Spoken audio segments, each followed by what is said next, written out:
We are live. I'm here with Oscar Mora, the one and only Oscar Mora. Yeah, right. What's up, bro? Absolutely. So we are. This is new for me. I never did a podcast after doing like already 2 days of training, 2 days of like an actual seminar with somebody. So me and Oscar have been doing a seminar up here at my place. It's been great. Yeah, it's been real good so far. So we're 2 days in, and we got one more day to go. I think Brian introduced us. Brian at Cognition K9.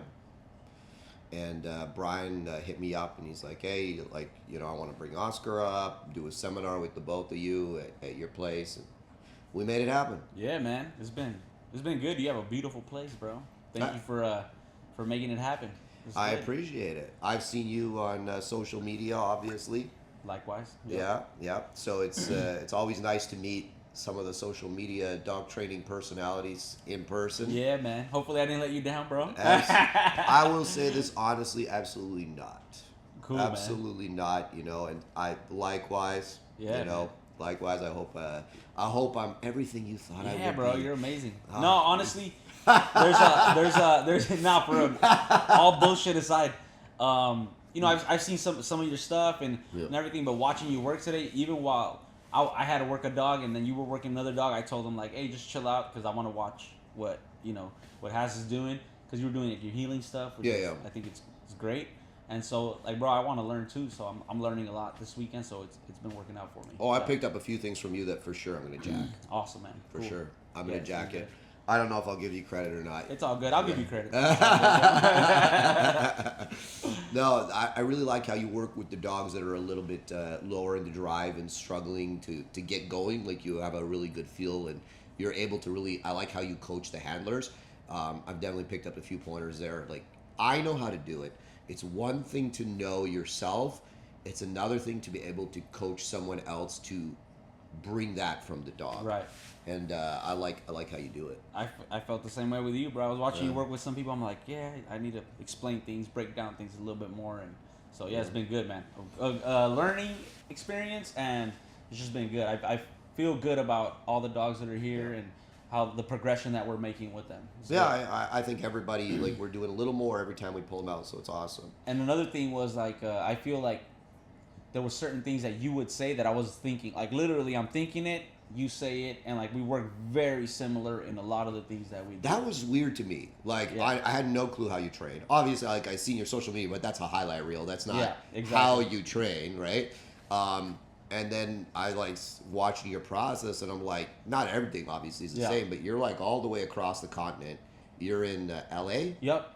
You're in LA. So he's in LA, and I'm all the way out here in Ontario, Canada. It's like, how did we end up very close to the same place? The same stuff. Yeah, man, it's crazy. And I don't think we've trained with like similar people. Yeah, so it's just, I think that at the end of the day, somewhat, good training, I think all has commonalities, some of the same stuff. Yeah. 1000%. Yeah, I think a lot of trainers like try to market it's like, oh, I'm so different. I'm like, no one's ever done it this way. You see some of these guys and people are always like, oh my God, I want to buy in to the magic that this guy's doing. Yeah, man. But really, honestly, like the vast majority of trainers that are like top tier, I find so much similar stuff. Nothing is like really like, oh wow, like that's never been done before or seen. I know some of them try to say that that's what they're doing, but really no. Right. No, I agree. And you know what's crazy too is like now that I've gotten to know you and stuff, like even like our backgrounds from like maybe like growing up and stuff is very similar to like, like we're the same age. Oh, I'm about to be 38, you're 38. So it's like I'm about to be 38. I just say I am. I'm August 10th, bro. Bro, so we're both 38 then. Yeah, you know what I'm saying? Yeah. But yeah, like we have a similar path, bro. So it's just crazy that, to me that like I didn't even know you before, and now it's like, oh, we have so many similarities in a bunch of different things. I just need a couple horses. I'll be all right. Bro, get a couple of horses. Yep. I love horses. I love them. Man. I'm gonna get one. Get yourself a Spanish horse or a quarter horse. One of the two. We'll see. Yeah. I'm thinking about leaving LA. So when I leave LA, that's probably gonna be one of the first moves. If you left LA, where would you live? We don't know yet. We're looking, after going to Banff, we want to go to like a place, not Banff obviously, Wyoming, but we're like Montana or a place like that, or I'd probably end up, I don't know. We'll see. I love the mountains. But yeah, we definitely enjoyed our time up there, and man, bro, the views in Canada are just amazing. I thought it was funny you went to Banff because that's me and my wife. We love Florida and we love Banff. Nice. Those are the two places that I go with the family every year, pretty much, it seems. Yeah.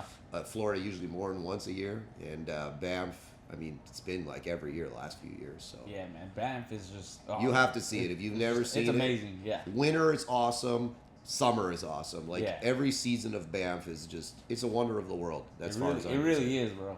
It was amazing. I mean, just to know that you have that here, like that somehow is here in this world for us to enjoy is crazy. Yeah. So. Yeah. So let's talk. We were talking before the podcast started.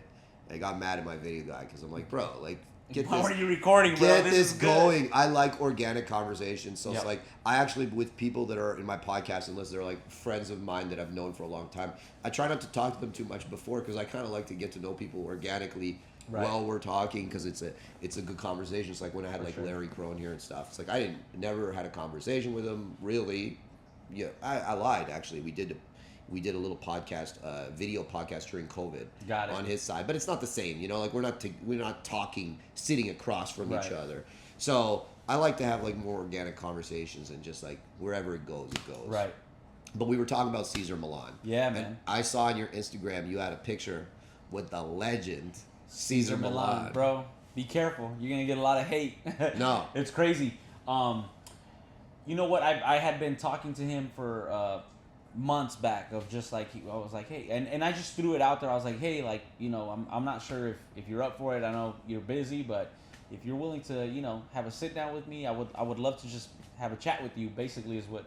And he was like, yeah. And after that, we just started like kind of messaging and stuff. And for me, like I've mentioned before, like he's one of the dudes that because of him, I started training dogs. I always had a love for dogs, but when I saw him on TV, I was like, yo, like, this is a thing. I can't believe this is a thing. I want to somehow, and I know that is what sparked the passion for dog training in me, you know, so. And it's so funny. I have a similar story, right? Like I had a job, obviously, as a canine handler for a security company, but it's not the same, you know, like you're managing the dog and you're using the dog in your day-to-day job, and it was fun and I liked it. But what really got me interested in the process of dog training, not dog handling, but dog training, was when Cesar would show up on that Discovery Channel every week and the reruns. I would watch every one of them, and the reason I really enjoyed it, well, number one, the dude goes business casual, dresses business casual, and he's a dog trainer. Yep. You know, he's got the Mexican accent, fantastic. Like, it just, everything. It's just like all comes together. Yeah. This dude, and he walks in like a boss. Like, he's just straight up, you can see he's got that G energy. He walks in, he's in business casual, slacks, tucked in shirt, all that stuff, polo shirt, whatever he's got going on. Yeah. Nice shoes, Yeah. you know, whatever. Oh, he's aggressive, no problem. Give me the Let's slip. let's try this. Yeah, let's do this. Nothing. No, like very rarely would you even see a tool other than a slip lead. You know, he had a tennis racket for the ones that tried to bite him. Right. You know, now knowing what I know as a dog trainer, I respect him even more. Yep. Because I'm thinking back to some of those dogs, he would show the befores and the afters and a little bit of the process. And I'd be like, bro, those are legitimately reactive dogs. Those are legitimately aggressive dogs. Yeah, and the thing is, like, once I started talking to him, and you know, he's like the reason why I did this was because I felt and I feel like I could really help change the world when it comes to dogs and all that stuff, you know. And he's like, and what happened the first time that he did the dog whisperer thing, he said that, you know, a lot of the production was more about like that, getting those views. So we already know how that is, right? And he only had a certain amount of time, and so they would want things to happen in order to put it into the show so that they can get more views. That's what made it exciting for them, and that wasn't his view of how he wanted the show. You know, he wanted it to like really try to help people, and then they had a different vision. So he mentioned to me how, like, you know, somehow like they didn't align anymore, their views on what they wanted the show to be. So now he has a different show, and I don't know if you watched the new one, but you know, and he has a different show, and it's a little different, but you know, still some of the same stuff, but a little different because it's more of his way. Now I think he has more say in it. They wanted the drama. They wanted him to push the dogs probably and get that dog trying to bite him on TV. Yeah, and I mean, you get it. You see it. You know 100%. You know how it is sometimes. I mean, we see it with dog trainers all across the board. They want to get views, and they'll do certain things to push dogs to get views. I mean, that's just. There's a lot of guys on YouTube right now who've made a whole living off it. There's a dude right now that basically is running Cesar's exact, well, I shouldn't say his playbook, but the Discovery Channel's playbook. Right. And he's doing real well on social media. Yeah. But I will say that in my opinion, listen, I'm sure there's a lot of great dog trainers out there. There's world famous guys that I'd like to meet, but there's no one that I'm like legitimately a fan of, right? Other than Cesar. Come to LA, bro, and then I'll even if he doesn't want to take us in, we'll go over there and just hop the fence, bro. Just go meet him.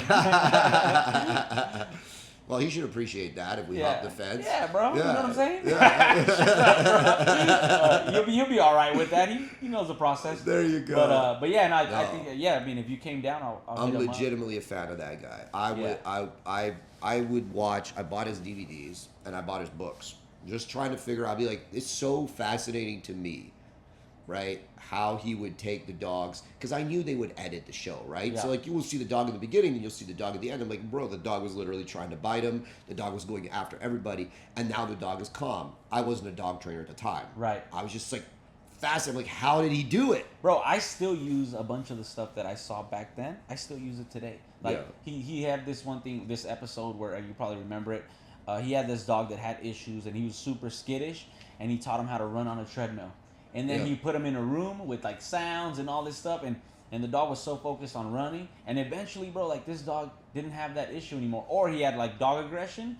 He put him in like an X-Pen with a freaking like a mill in the front, and he put the dog to run. And all of a sudden, the dog is used to seeing all these dogs around. He puts him into the pack, and you're like, oh shoot, like. It's a different dog. His pack work to me was so fascinating. I've never done it. Bro. He's got like 50, 60 dogs in a run.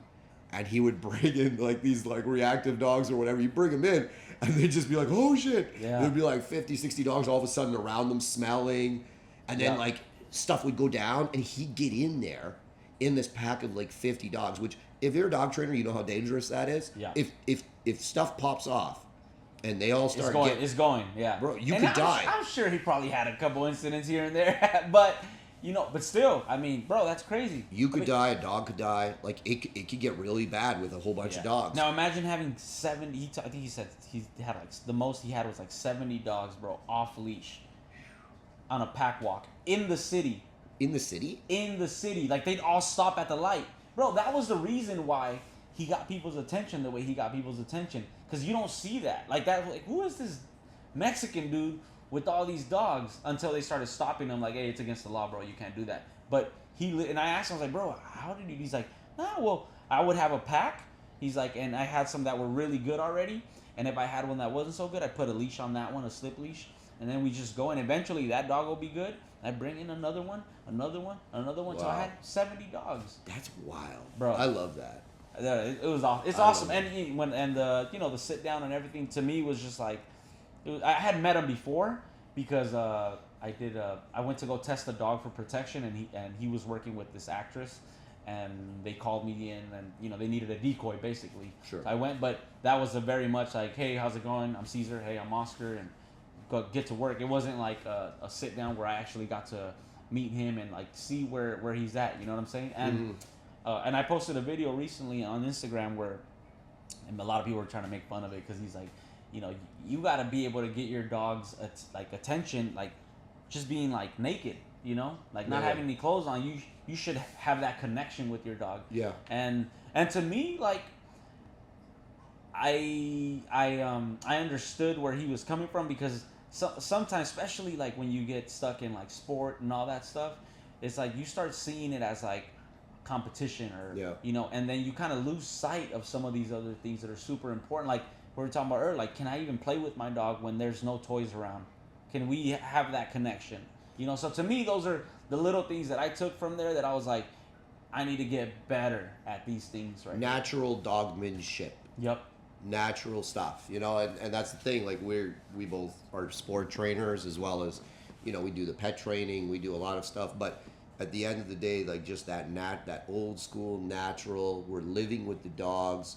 That's actually what I was really interested in the beginning.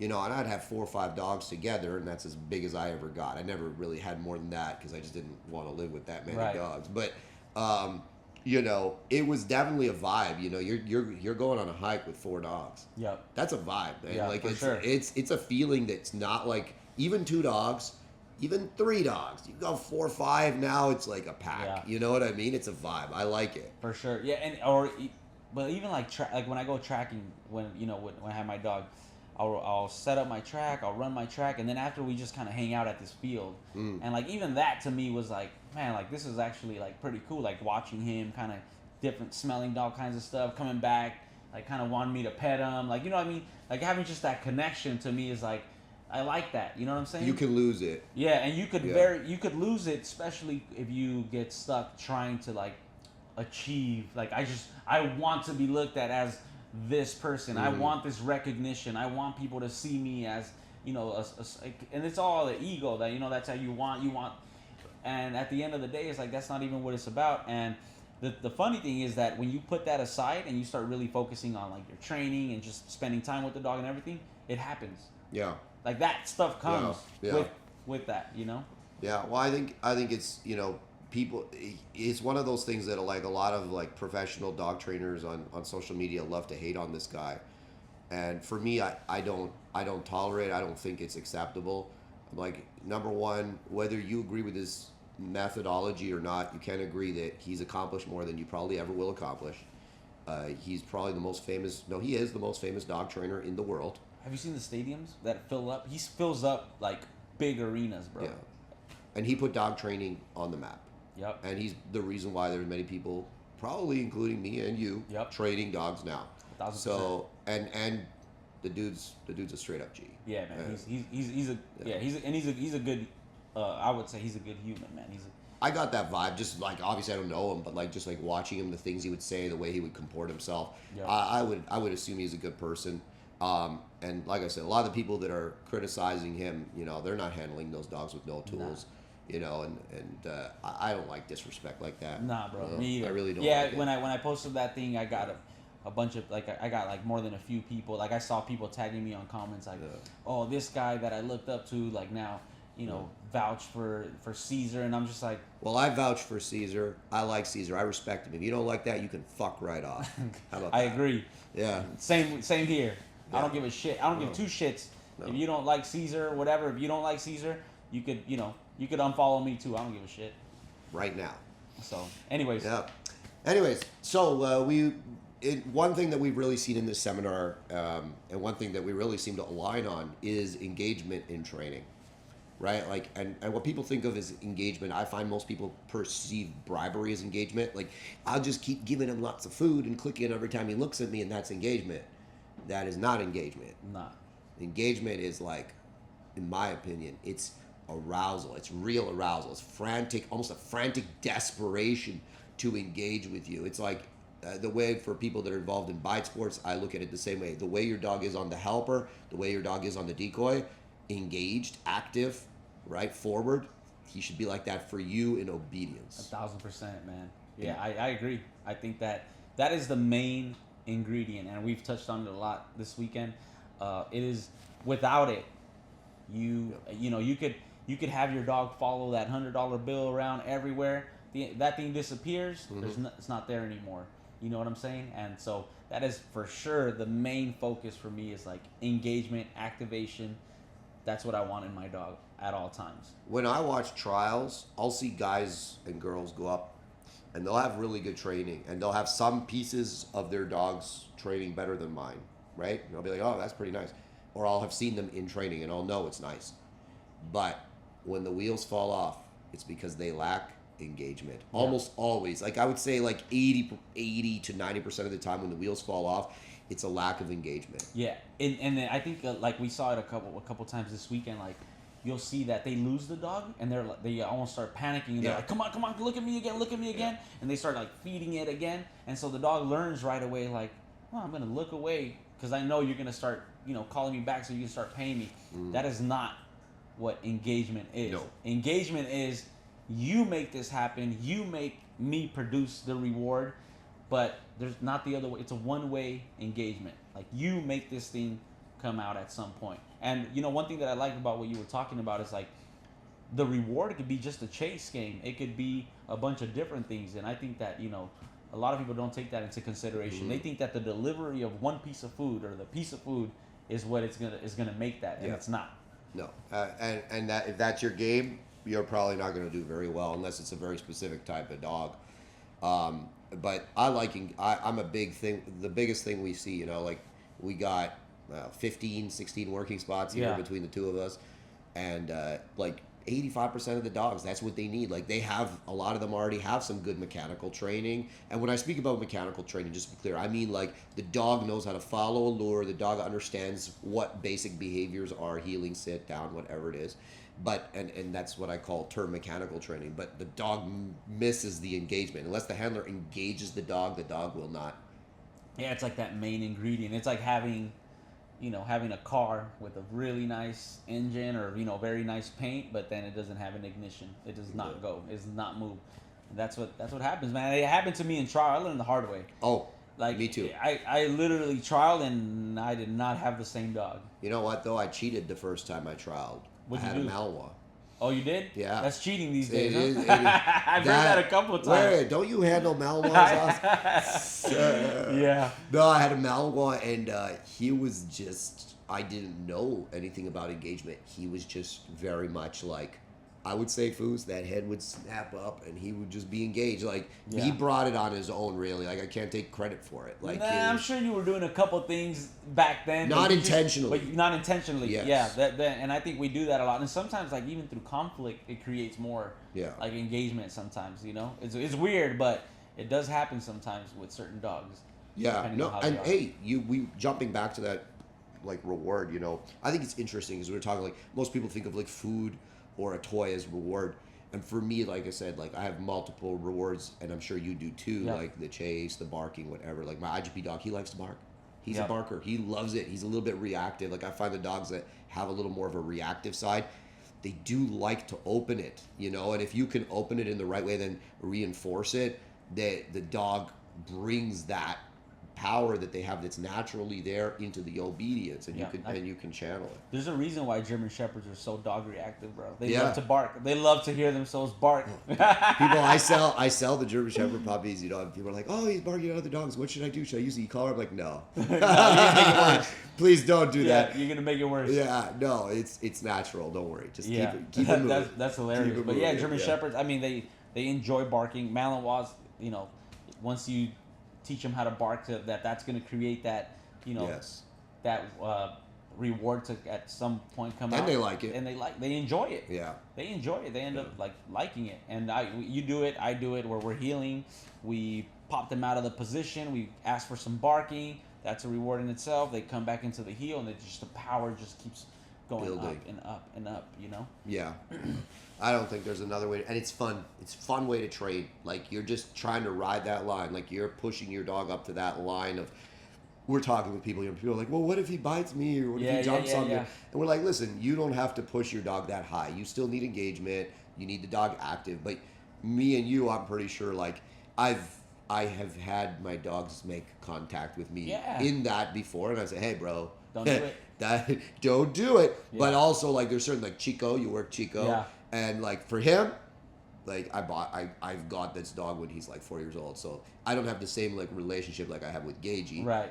So, like, if I push Chico out and make you gotta make sure you see how Chico put me in the hospital, no problem. I had a German Shepherd not long ago, bro, and this dog was just a little, like, they created a lot of like aggression with the collar and everything. So even if I outed him and if I used any collar, it would, like, so he's very possessive and all that. Anyways, he would always kind of eye me a different way. I didn't raise this dog, he's two and some change when I got him. And one day we're in the yard, and this asshole is, like, out of nowhere, bro. Like, I'm brushing him, he's, like, happy, and then he leaves, he comes back, I brush him a little more, and he just, like, growls, and then he turns to me, and he just, like, his posture just changes, bro. And, like, some trainers are like, my ego was, like, not, I was like, the first thing I did, I had the comb in my hand. I said, yes. And then he's like, oh. And I threw it. And then he came back, bro, wagging with it. And I'm like, all right, down. I'm like, but you know when you feel the... I would not have thought of that. Bro. That is genius. I felt like my skin just kind of... I was like, he's about to... Oh, like, I love that feeling. You look in a dog's eyes and your back hairs go yeah, bro, up. that was it right there. I didn't it. like it right there because I was like, I'm about to get my ass... Bro, he's a big dog. Yeah. And I don't care how good you are, No. how, you know, as a decoy or you think you're No. going to be able to get... No. No. When the dog goes to that place where that dog was at right there, and if I would have brought more fight, Yeah. oh, man, he would have messed me up. Chico's like... I saw him. He's not nasty. But he had that similar look like that, bro. And I knew in that moment, that's why I said to those guys, hey, get that tool. Because I knew if, like, normally for another dog, I would have gone, like, just so you guys know, like, me and Oscar working Chico, and Chico's been doing pretty good, so I said, bring it up. You know, Oscar's like, yeah, bring your dog out. So I brought Chico out, and then Chico came in the blind, he got dirty with Oscar, so we were cleaning him up with the car, and then Oscar slipped the sleeve, and Chico decided he wasn't letting go of that sleeve. Yeah. And I haven't had that problem with him for like months, actually, but I don't know, he was in a mood. I don't know. He met a fellow Mexican or something. Yeah, bro. You know? He's like, I'm with my people now. Yeah, bro. So he would not letting go of that sleeve, and I was giving him all I had, right? He was not coming off, he was getting more. And I just go put hands on that dog and be like, hey, bro, you're letting go of that sleeve. That is enough of this. I wouldn't even use, E in that situation. But I know with Chico, when he gets like that, if I try to do that, I mean, I don't have that he's a mature male. Yeah, man, you got to be careful. He will put me in the hospital. For sure he will. Yeah, you got to be careful. Yes. You should have brought out the clicker and some food. Didn't think of that. But anyways, bro, and I felt that same way. I felt the hair sticking back up, and I'm like, yes. Yeah. Threw it, snapped him out of it. I was like, all right. But that was the type of dog that, like, even when I was not home, I'd have people come and feed him. I'd be like, you're going to open the crate. I mean, throw the ball out, throw some food out.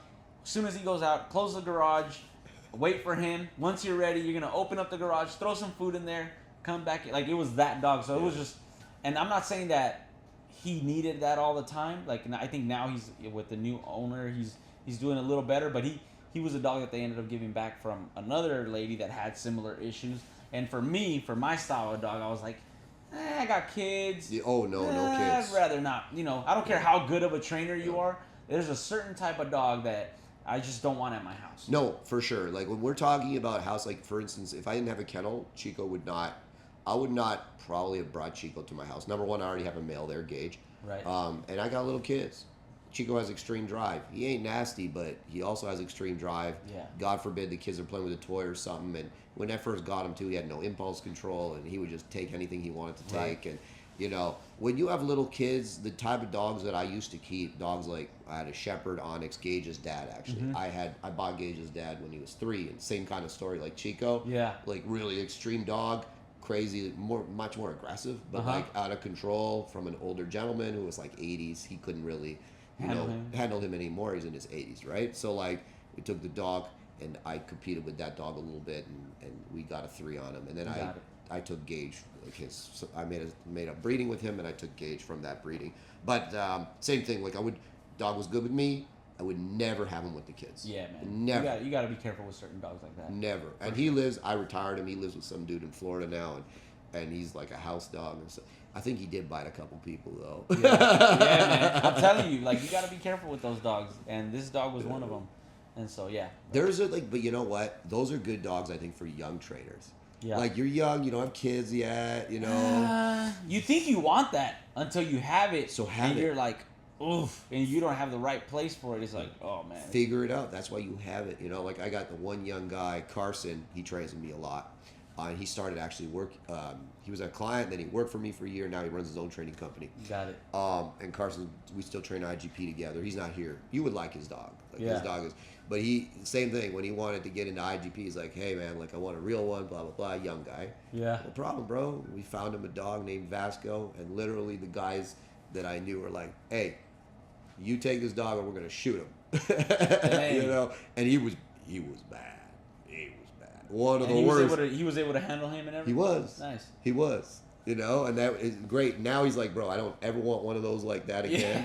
Yeah. But he doesn't want them soft either. He doesn't Right. like, he wants something like he has more of a. No, but the thing is, they don't. Just because they don't have that side, like that side to them, does not mean they're soft. It just means I don't know what it is, but there's a certain little screw loose on some of these dogs that I don't like, man. Like my first Malinois, he had a big time screw loose. He ended up almost killing somebody, and that's why he got put down.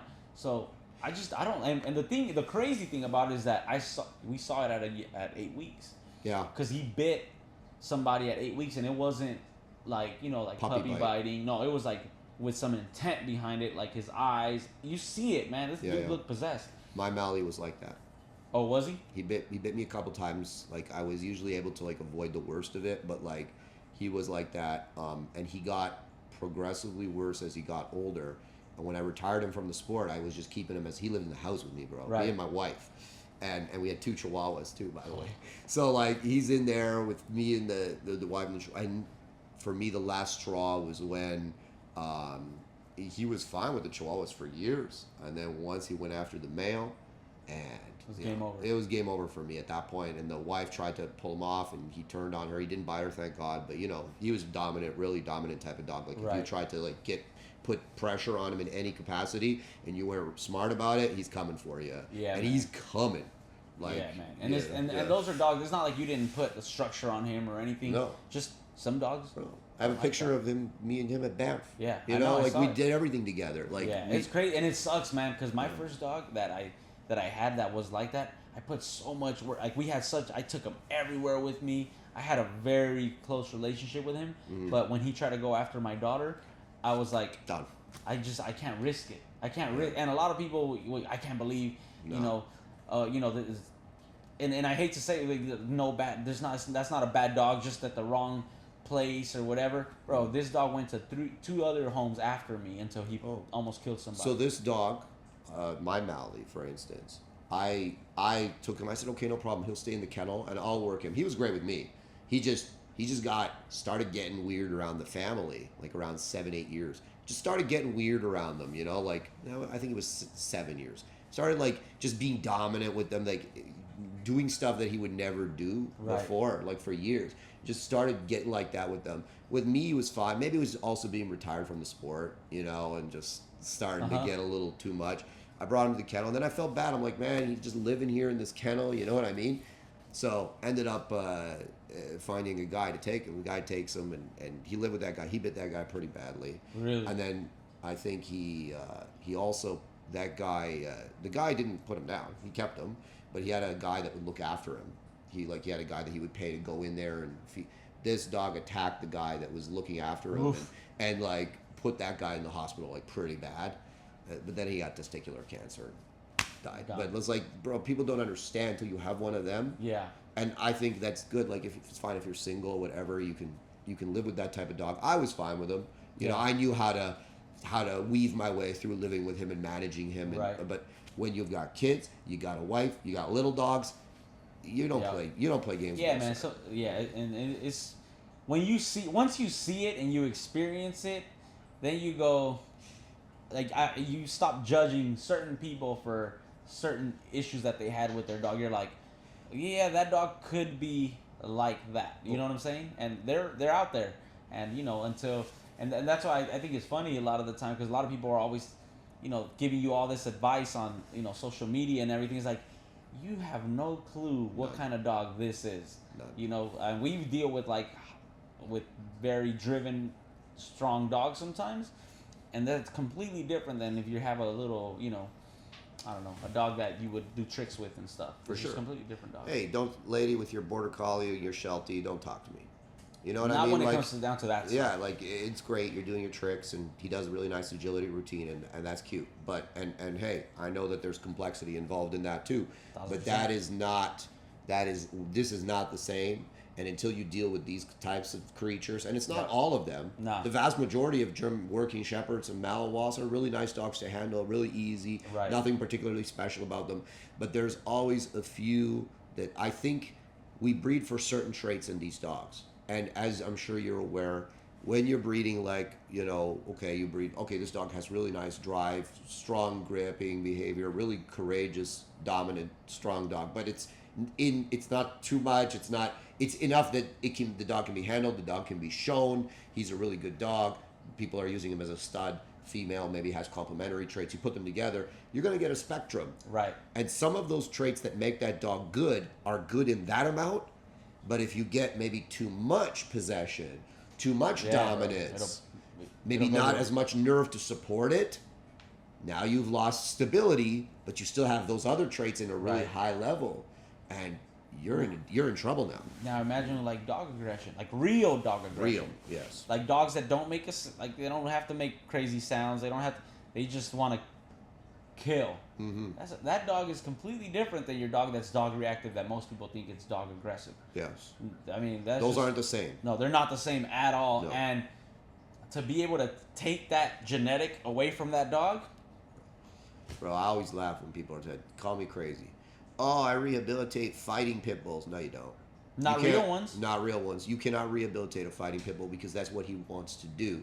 He's been bred for generations, generation after generation, to want to do that thing, to want to get in that pit and rip into that other dog and keep going until one of them's dead. Right. That's what he truly wants to do. No one forced him to do it. He wants to do it. Yeah, man. And so, and it's tough sometimes because you got people, and I had situations where I told people, like, a couple where I was like, hey, this dog is no bueno. Yeah. And they ended up going to somebody else because they told them different, and bad accidents happen. And so, anyways.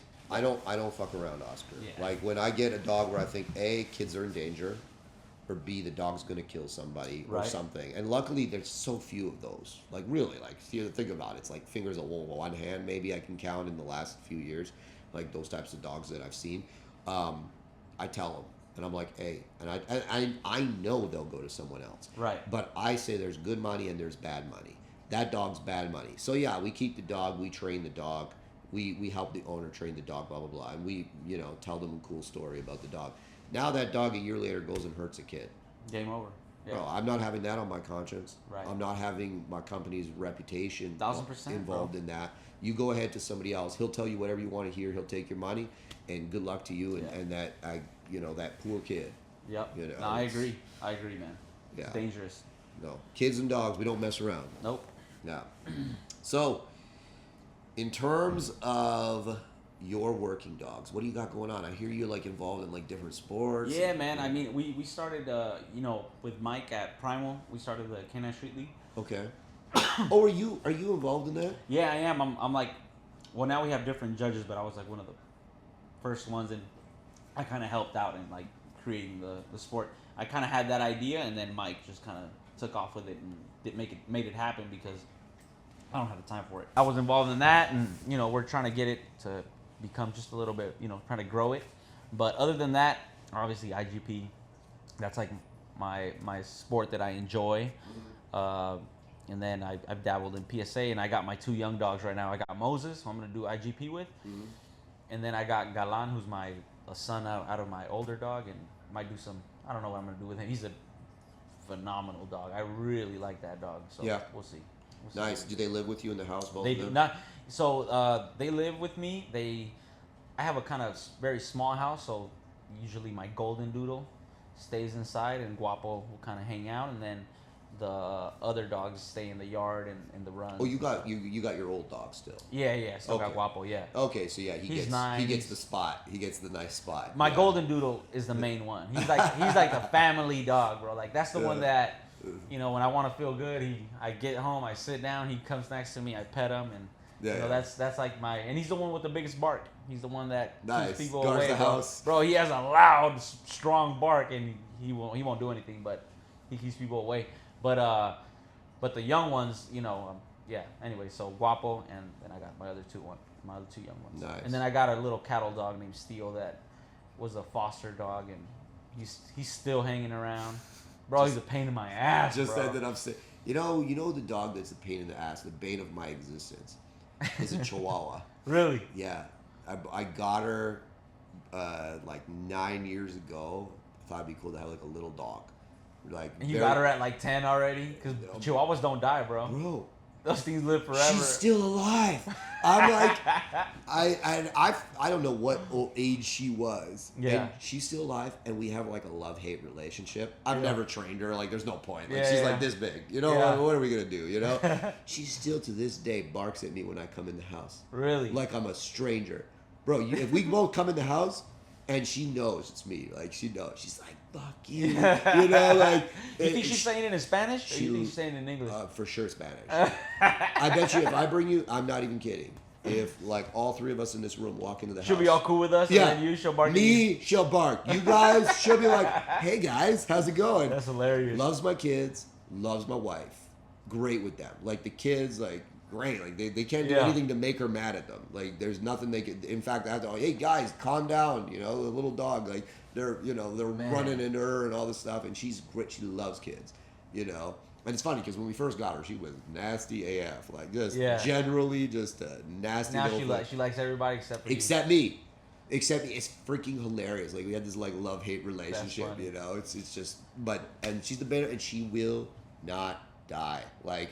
She just keeps. Sometimes I'll be like, you're looking. I'll look at her. I'll be like, you're looking old, bitch. And then she'll look at me.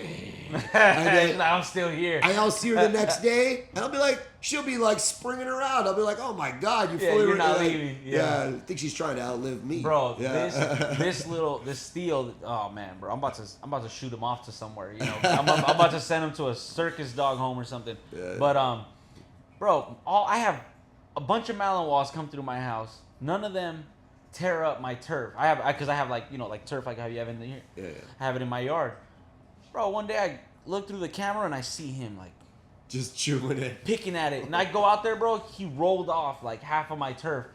Bro, you know how expensive turf is. Yes. I was pissed. And I'm like, you asshole. I can't, bro. And then he knows, bro, they're like the smartest dogs. Yeah. He knows like, when I'm about to put them in, bro, like we tell people all the time, like, hey, you know, don't just call your dog when you're gonna put him in, and do all this stuff, bro. And so I do all this other training shit. This little asshole knows exactly when I'm about to put him in. He's like, nah, bro, I'm not coming to you. He's like that, and I haven't really put a ton of training on him. Yeah, he knows like tricks and stuff here and there. But bro, my succulent plants tears them up.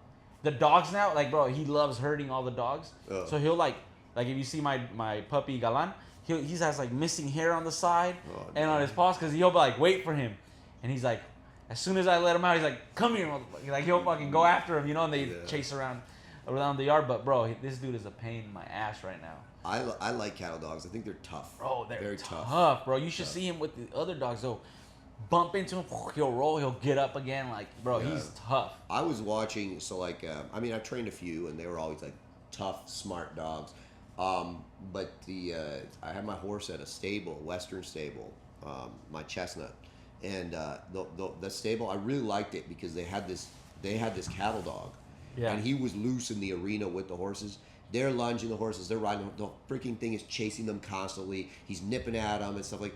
My chestnut now, if I'm with a dog in the arena, right, that dog can run underneath him. He doesn't even flinch. He does not care. And I've seen that cattle dog at that state. He got kicked, nothing. Like he would roll and get up and get after it again. Like they're so tough, man. Like they're so weirdly tough. Like I'm like, man, if that happened to my German Shepherd, he'd be dead. Yeah. And it's crazy because like you see how they act, and then like I look at Steve and I'm like, man, it's crazy how genetics work. Like the way he hunts for, like he's like trying to gather the dogs around. Yeah. All that stuff is just crazy to me. But he's a super cool dog, but he's an asshole. In that sense. Well, hey, you kind of got to be a bit of an asshole if you're going to deal with nasty cows. Yeah, bro. For cows real. And bulls, and he's got to get in there, and he's from that kind of stock, so it makes sense, you know. Yep. So you got the IGP dog. Yep. You got the young IGP dog. Well, I don't know what I'm gonna do with that one yet, but we'll do some stuff. I don't know, PSA or I don't know. Yeah, I don't know. I feel like IGP is tough, especially like two dogs. For one thing, and I feel like a lot of people are going like the PSA route and all that stuff, and so and I do enjoy it. So I'll probably mess around with that a little bit. You know what? I want to make IGP great again. I think it can be made great again because listen, like, you know, you've seen a couple of my friends, they train in the PSA, so I'm familiar with the training now somewhat, and you know, been able to help them with the experience I've gained in IGP. And at the end of the day, dog training is dog training, Right. regardless of what you're training for. But for me, my love is with IGP. Like, I like the tracking, I like the obedience, I like the protection, I like the style of it. Yeah. I just feel like it's been very poorly represented on social media, because you and me, we've both been to like trainings where it's like people, okay, like I think people tend to perceive IGP as old people and boring. Right. That's like the perception a lot of people have of IGP. Now, don't get me wrong, there's a lot of old people involved in IGP. Yeah. And, hey, I mean, we're old now, bro. no. We're still young in IGP. I know, bro. I know. We're young in IGP. But to all these young kids, we're the old guys, Oh, bro. absolutely. Well, in PSA world, we're like grandfathers. Yeah, bro, for sure. In IGP, we're still young. Yeah, for And sure. I ain't kidding. No, Yeah. we're not. Yeah, I know you're not. But we've been to trainings, like you and me both know. This is the problem with IGP. There's secrecy. Tons of secrecy. People aren't honest about what they do. Right. They're not honest about what the trainings look like. They don't want to show too much aggression. Right. They don't want to show too much pressure on the dog, whatever else. They don't want to show how you make that powerful, active picture. Now, I'm very honest about it on social media.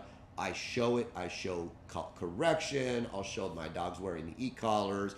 I'll show some stuff. Yeah. Right? Like, I don't know if anybody else shows much more than I do. But, like, I'll show it. I'm not afraid. But in IGP, me and you have both been with, like, really cool trainers, really nice training groups where it's like, that's the training.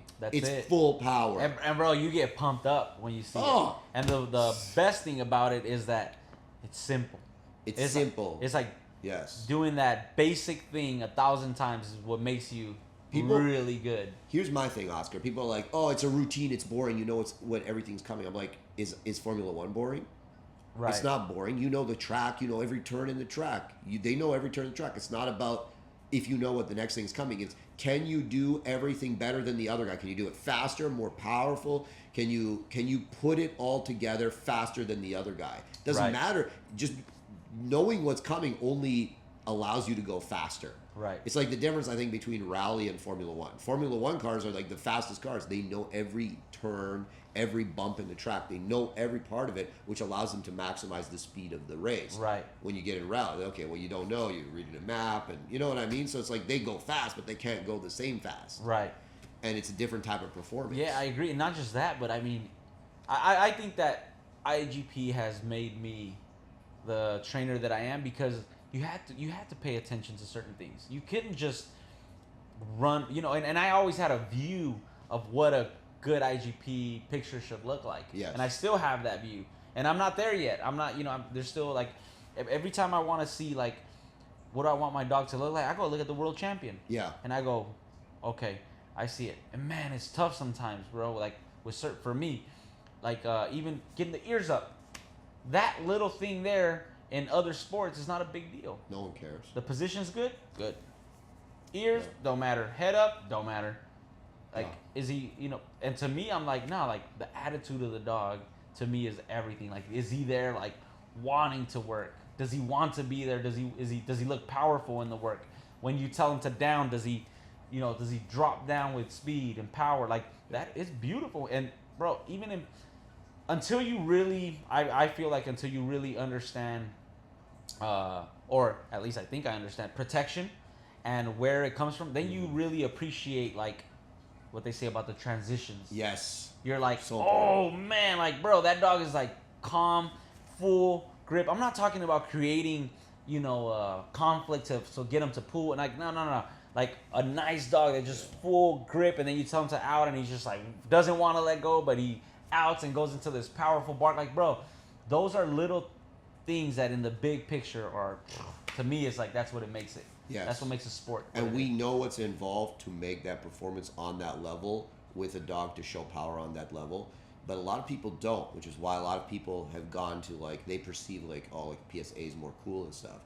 I'm going to tell you, my opinion, having seen both, listen, that might change in 10 years, but right now, standard of training in IGP is significantly higher.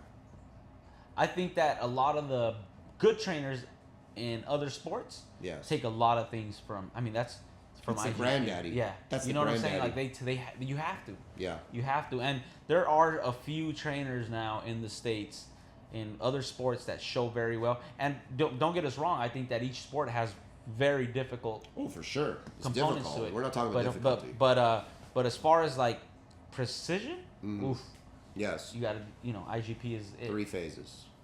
Yeah, man. And the thing is, like, tracking, like teaching tracking, IGP tracking. Yeah, we know it's not like real life, go and look. That's way easier, bro. That's way easier.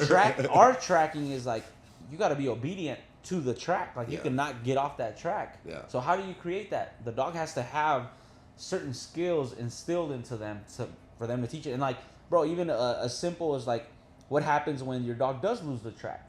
Does he know how to back up because he lost the track and look for it? That's a little piece that you have to train, separate from, everything else. So I just think that, IGP is one of those sports that you really have to pay attention to all the little details. Things. And I still feel very new at it. I have a lot of years to freaking I do believe that one day I will be on the podium at a world championship at some point. It's just, it's just gonna take some time. It's hard, man. I've already visualized it. 1,000%. I've already visualized it. Yep. And so, yeah, man. My goal is to be there, and I think I'll get there. For sure. And, I think and it'll people happen, get bro. upset with it, but I'm like, you have to believe in yourself. If you don't believe in yourself, how are you going to get it? You have to, man. Yeah. We talked about it a lot to these people. One of our people that was here today, speaking about that, she was just like, kind of being hard on herself. I'm like, well, you keep thinking that way. Keep keep saying these things that you're saying about yourself. It's not going to change very fast. Like, you got to make sure you change how you speak about yourself in order to become a little bit better. You got to believe it a little bit. Yeah, I'm a big believer in visualization. You were talking about that before you trialed, like you were saying some interesting things. Yeah, man, I visualized it. I remember even at the one national that I did, because I haven't done a lot. I haven't did that one. I remember I woke up early and I look at myself in the mirror and I picture myself on the podium, and bro, you know what I'm saying? Like I think that's what gets me excited about trialing. You know what I'm saying? Like not the last regional, but the one before that I won.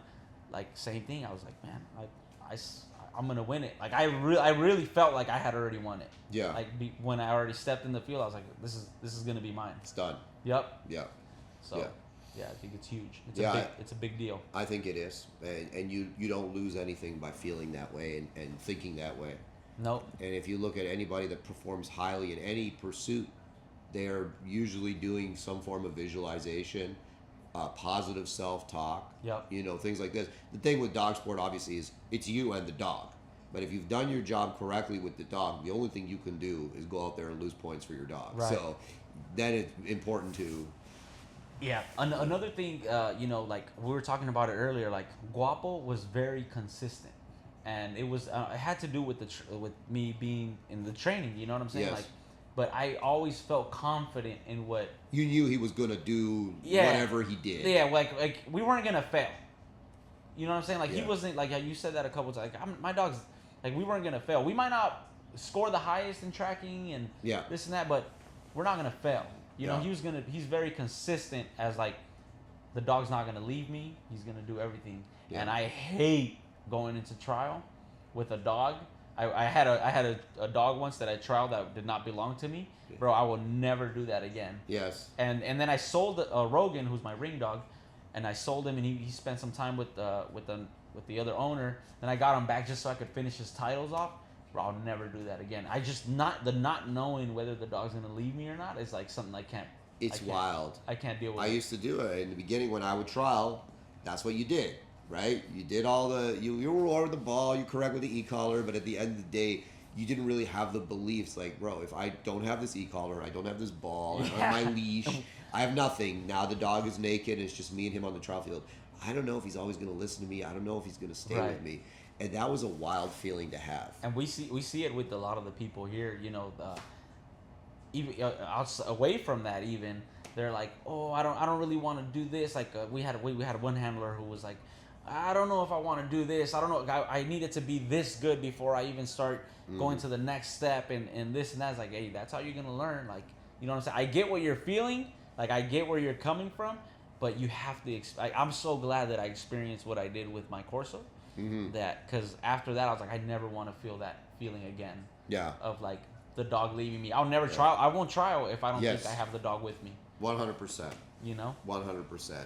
Yeah, it was funny. It was the last trial. I kind of felt like that was with a little bit in the regional with Chico, just because I trialed 2 dogs now. I got my 2 trial dogs now because I hadn't had Chico as long. I'd had him at that point, I think like 7 months. Right. So it's like 7 months versus years. I've gauged years. I know everything that happened to that puppy from day one. I've had him. I raised him. Every piece of training in that dog is mine. Now Chico, I had him 7 months. I'm pretty sure I know how things are gonna go. 7 months is not a long time. No, man. Well, he podiumed. He still made 3rd place. Yeah. So I was happy with that. But it was afterwards, we did the CW, the Canadian Working Dog Championship. That's to get on the FCI team.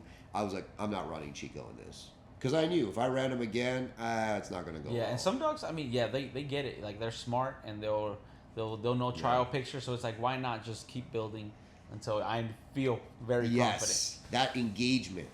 It doesn't happen in like a month. It happens in like not even 6 months. When you've built I think a track record of all right, you've at least got 10 months of engagement. Right. Heavy engagement. The dog won't leave you alone. He cries when he sees you. That kind of thing. Right now, Chico's out in the pen now. He sees me, he'll start, barking on the fence and getting crazy on he wants so badly to be. Now I'm like, all right, now we're in a good place. Right. We're getting to a good place now where I'm going to start to trust him on the field. Yep. Do you feel that outside of what you do outside of the sport world matters when it comes into or better yet, what do you do with your dogs? So for me, I'm a big believer in functional obedience. So when I walk to the field, I don't let my dog drag me. When I'm out and about with my dogs, if I tell them to lie down, I expect them to lie down. I tell them to come, all of that stuff. It's not, this is only for the sport. We only make obedience in sport. Right. I make functional control in life. You know what I mean? Functional control. You're not going to be an idiot. You're not going to be crazy. You're not going to bark. You're not going to go after other people. You're not going to, when I first got Chico, for instance, he liked to get after other dogs. If he saw another, he'd do that crap, Shepherd doing that? No. Yeah. So that kind of stuff. Put an end to it right away. Yeah. It's but what I mean is outside of the sport. Oh, fun things. Yeah. What do you do with what do you do? Do you do stuff with them? Because a lot of people, I know I got stuck for a while and we're gonna train. Yeah. And then back to your run or the yard, and then we're gonna you only see me when we're gonna train almost. To be honest, with Chico, that's kind of the relationship. Yeah. Sometimes I'll take him for a walk, but I'm hella busy. Busy. I just got so much going on with all the other things going on. Gage lives with me. Right. If we go somewhere, he's generally coming along. Got it. So Gage is a house dog. So there's definitely a different relationship. Oh, for sure. Gage is he doesn't like being in the kennel. Got it. If I leave him in the kennel, he's not the same a week later. Whereas Chico's a kennel dog, he can't live in the house with me. Realistically, it's I should probably put more. To be honest, I should probably put more time into off-field activities. Yep. But the problem is I have 2 other IGP dogs as well. Yeah. Yeah, bro. Young up-and-comers, I get it. Yeah, that's one of the things that I want to start changing with these young. I usually take them out on walks and all that stuff outside of it, but I want to start doing just different stuff. I want to get into that. What is that running thing? What they put the ski-oring? Yeah. No, not ski-oring. I know what you're something like that. Yeah, it's called something like that. Canacross. Yeah, whatever. Canacross. Where you freaking run with them and do all that. I want to get into that type of stuff. Yeah. So I am curious to see how our relationship, if it does change in that sense. But yes. Yeah. So, anyways. No, I like that. That's a good idea. The thing with me is I used to do a lot of hiking and stuff, but right. Lately I haven't had time to hike. I don't know about you, but yeah, I do. I like hikes. Yeah. Yes. I try to separate my work from my family. So when it's family time, we usually go on hikes or walks. Nice. As a family. Yeah, that's really nice. We were talking. You were saying your wife isn't at all involved in dog stuff. Dog training? No, she runs Underdog, and then and that's your. Yeah, that's we have a brand that we sell. Training vests, tugs, all that stuff. So. Where can people find that? Underdog.us. Underdog. UNDRDOG.us. Yeah. But yeah, so she does that, and she doesn't, the elevate. But you know what the thing is, she's like one of the ones that keeps me kind of like, she warns me about certain things, or things that she sees me like, hey, like I don't agree that you should, do that this way. Like she'll call me out on it. So like I appreciate that. Or hey, what did you do with this? What happened at Elevated? How did you deal with this issue?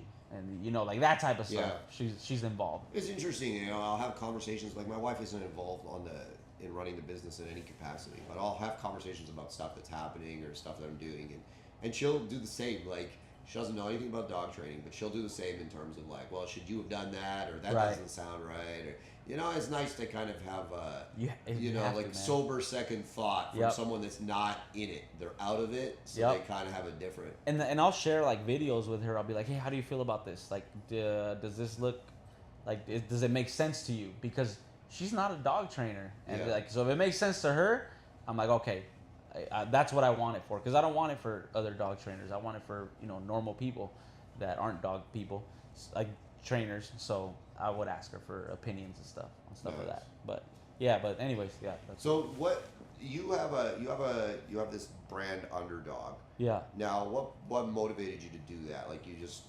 equipment? You know what, man? I think that I mean, I enjoy, especially now, I enjoy watching people like all over the world with this brand that I created, and the reason for it was more like the Underdog name. Like I really felt like I'm an underdog. Like I'm not supposed to be where I'm at. You know what I'm saying? And I'm not like this famous person or anything like, but just me having this, I feel like it's freedom of like being able to work on different things. Like, bro, to me, like that is a success story for me, because we talked about earlier, and you were saying you guys didn't have a car till you were like 14, 15. That's right. I was like, bro, like what you have here, like this is huge. And a lot of people, to a lot of people, like we weren't supposed to be here, but we are, and so to me, I always felt like an underdog.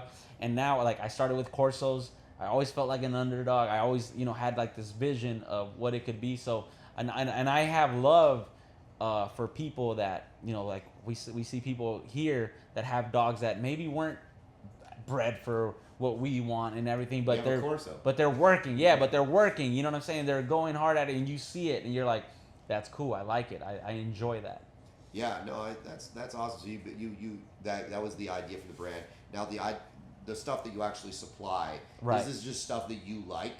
You know what? It's like there's stuff that I like, and then there's stuff that like now I'm like, do I want to keep this for just working dog people, or do I want to make something more for everybody? Yeah, exactly. Make something more for everybody. So I feel like it's shifting a little bit, but at the beginning for sure it was just stuff that I like. Yeah, bro. And my wife's like, well, yeah, but like it's like very working dog, like, and I'm like, I know, but that's what you do. This is what I do, But now I feel like especially because we made like these aprons that people wear, and they freaking sell out like as soon as we put them up. So I'm just like, and it's like regular, like non-working dog people, and really? I'm just like, that's it right there. Like I really enjoy watching these people have. It's almost like they feel like they could have what working dog people have, but not really in that sense without a working dog. You know what I'm saying? I see. So they could still go. It's a training apron. It's like a training apron with pouches and different pockets and stuff, and you're just like,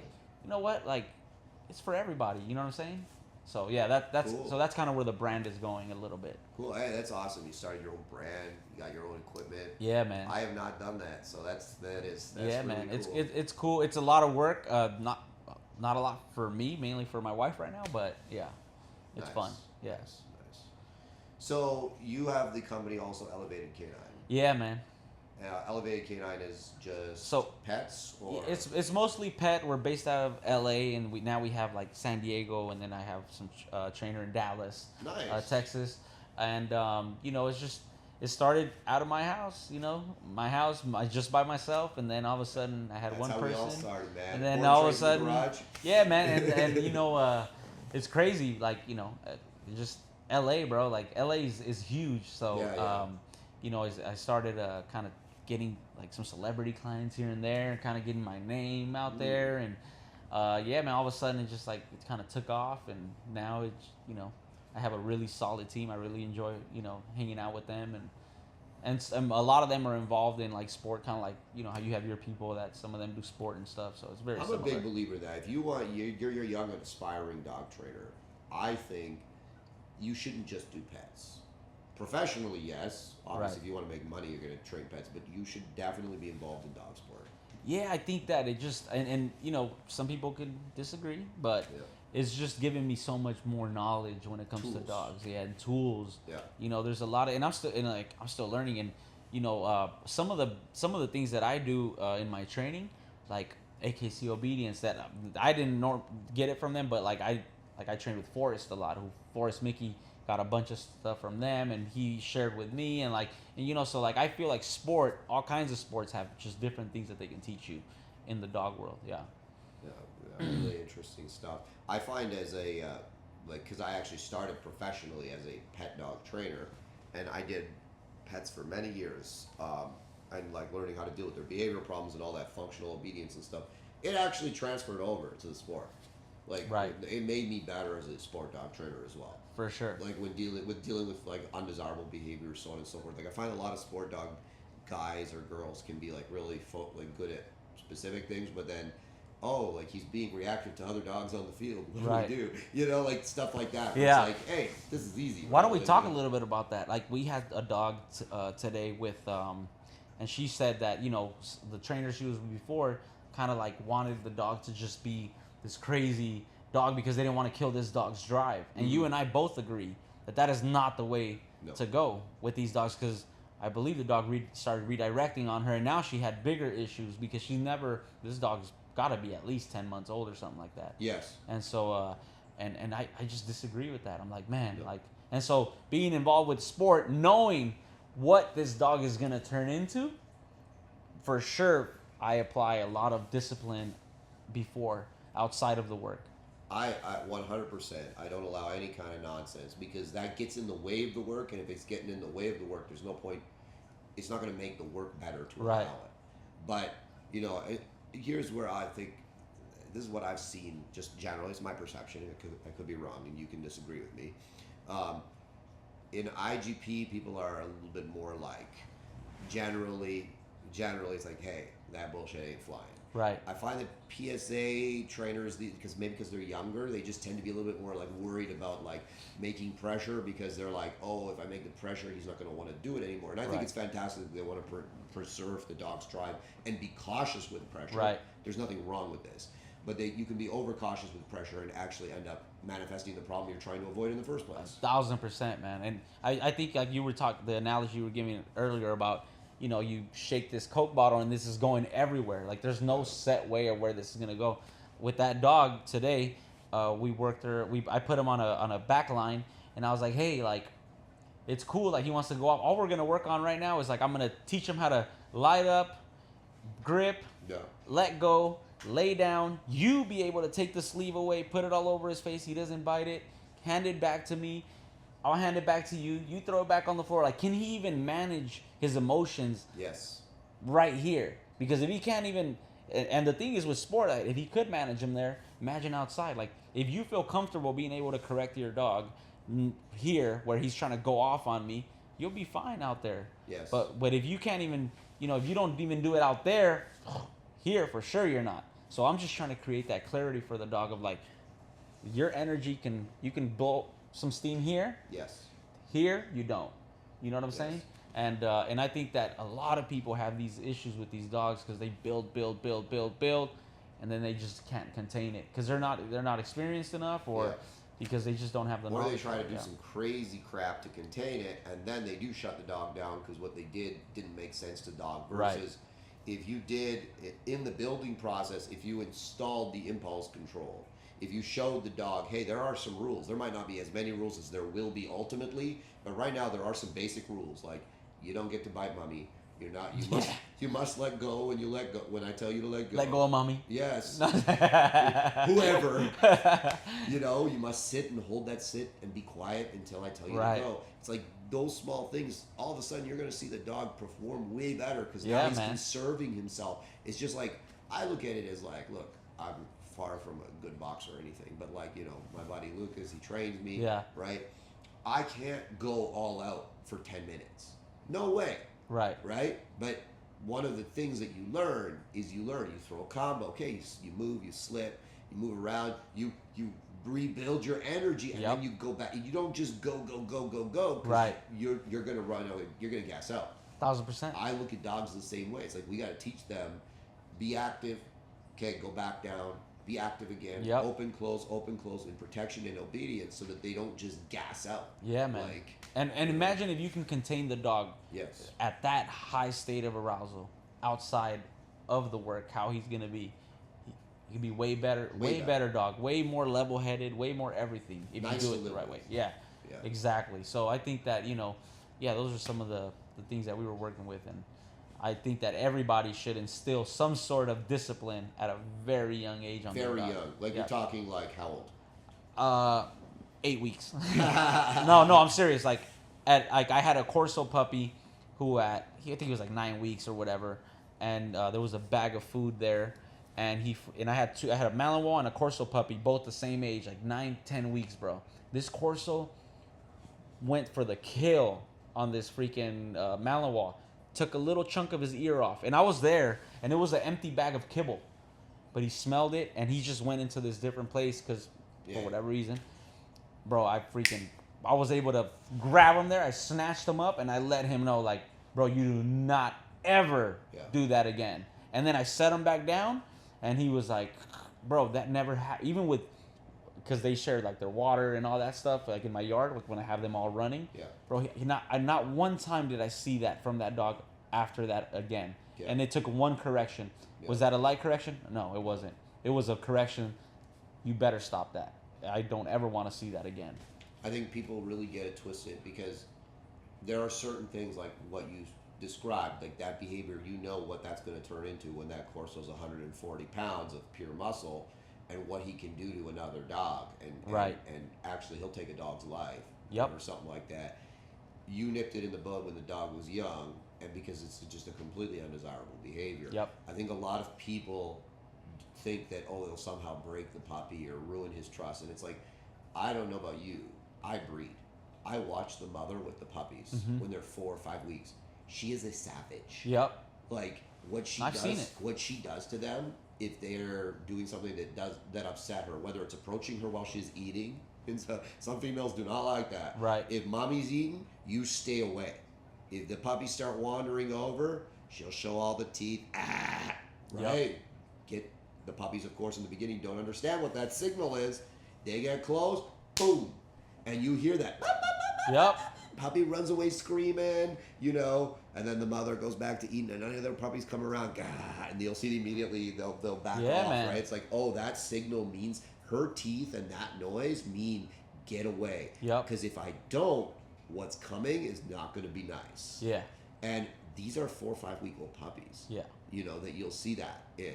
Maybe other dogs not so much. Working dogs, I seen it. Right. And other stuff like they're biting the nipples too much or whatever it is. Yep. She'll grab a puppy. Right. She'll grab a puppy. So it's like and really put a hurting on them. And it's like people are like, I don't want to tell my puppy no. Yeah, man. And obviously, especially when we go back to like working dog, like it's different. Like some dogs, like we were talking about earlier, like maybe they don't have the drive that a Malinois. But like my young pup right now, Galan, bro, like he's all there. He's got everything. So like at a very young age, like if I say done, it means done. And I walk over all my equipment that he does not bite my equipment anymore. Mm-hmm. And when it comes time to turn on, he turns on. Mm-hmm. And I'm very clear about it. Like I'll put him on a sit while I'm grabbing the sleeves and putting them away and doing all that stuff. Put him on down. Like, he's got to be able to manage his emotions in all these places. And I know for a fact that in the future, it's going to make a way better dog because I'm going to be able to tell him, hey, right now you can bite, right now you cannot bite. And he's going to be very clear. He's 6 months right now. Oh, he's a baby still. Yeah, he's a baby. But I know that if I don't teach him right now to manage his emotions around this stuff, later on it's almost impossible to It's gonna be fun. It's not gonna be fun for him. Yeah. You know, or me. I hate it. You know, but now I'm like, hey, bro, if I tell you to down, you down while I put all this stuff away. You break her down. I simply grab you, put you back, tell you no, you can't do that. And like, bro, and I could put him on a, 50 feet away, and I'm there agitating everything. He's on a sit stay, calm. Yeah. Tell him to bite, he comes in with all that power. That's 6 months. Yeah. So to me, that's where it's at. Like, I really enjoy that part of it. And when he does mess up, it's not this, the world's gonna end. No, it's just, hey, bro, let's do it all over again. That you were not supposed to do that. You're not gonna enjoy this grip that you just gave me right now. I'm gonna take you off, put you back over there. Let's do it again. Now, this is a dog that has it. He has all these components. I saw it at a very young age. I won't do it with every dog, but with him I will, Yeah, absolutely. We will, don't get it twisted. I'll let a dog that I can see maybe is a little bit weaker, has like a little bit less, I'll let that dog get away with more because I know the consequences of that dog getting away with more are not significant. Right. Versus, let me make something real clear. When I say I have no problem very firmly correcting a puppy for certain behaviors that I know are going to manifest into something really, truly dangerous and maybe life-threatening when they're older, I'm not talking about obedience. Right. Like, I don't want people thinking it's okay to like really get after a puppy for like obedience. Right. No, That's I get it. I get what you're talking about. Yes, I agree 1,000%. I have to say it, otherwise somebody's like, yeah. No. I get what you're no. saying, and please, I'm glad you said that. Yeah. No, I'm talking about for things that are going to be a big issue in the future. Yeah. Like dog aggression and all that stuff. So, what would you say in your local area? We all have our little ecosystem, like our local area. What would you say? What do you think people think of you as a trainer? I think I'd like to believe that people think that I influence in a certain way. I also know that there's some people that maybe they don't, they're not big fans of myself for whatever reason. I don't know. But I think I try to help out. You know what I'm saying?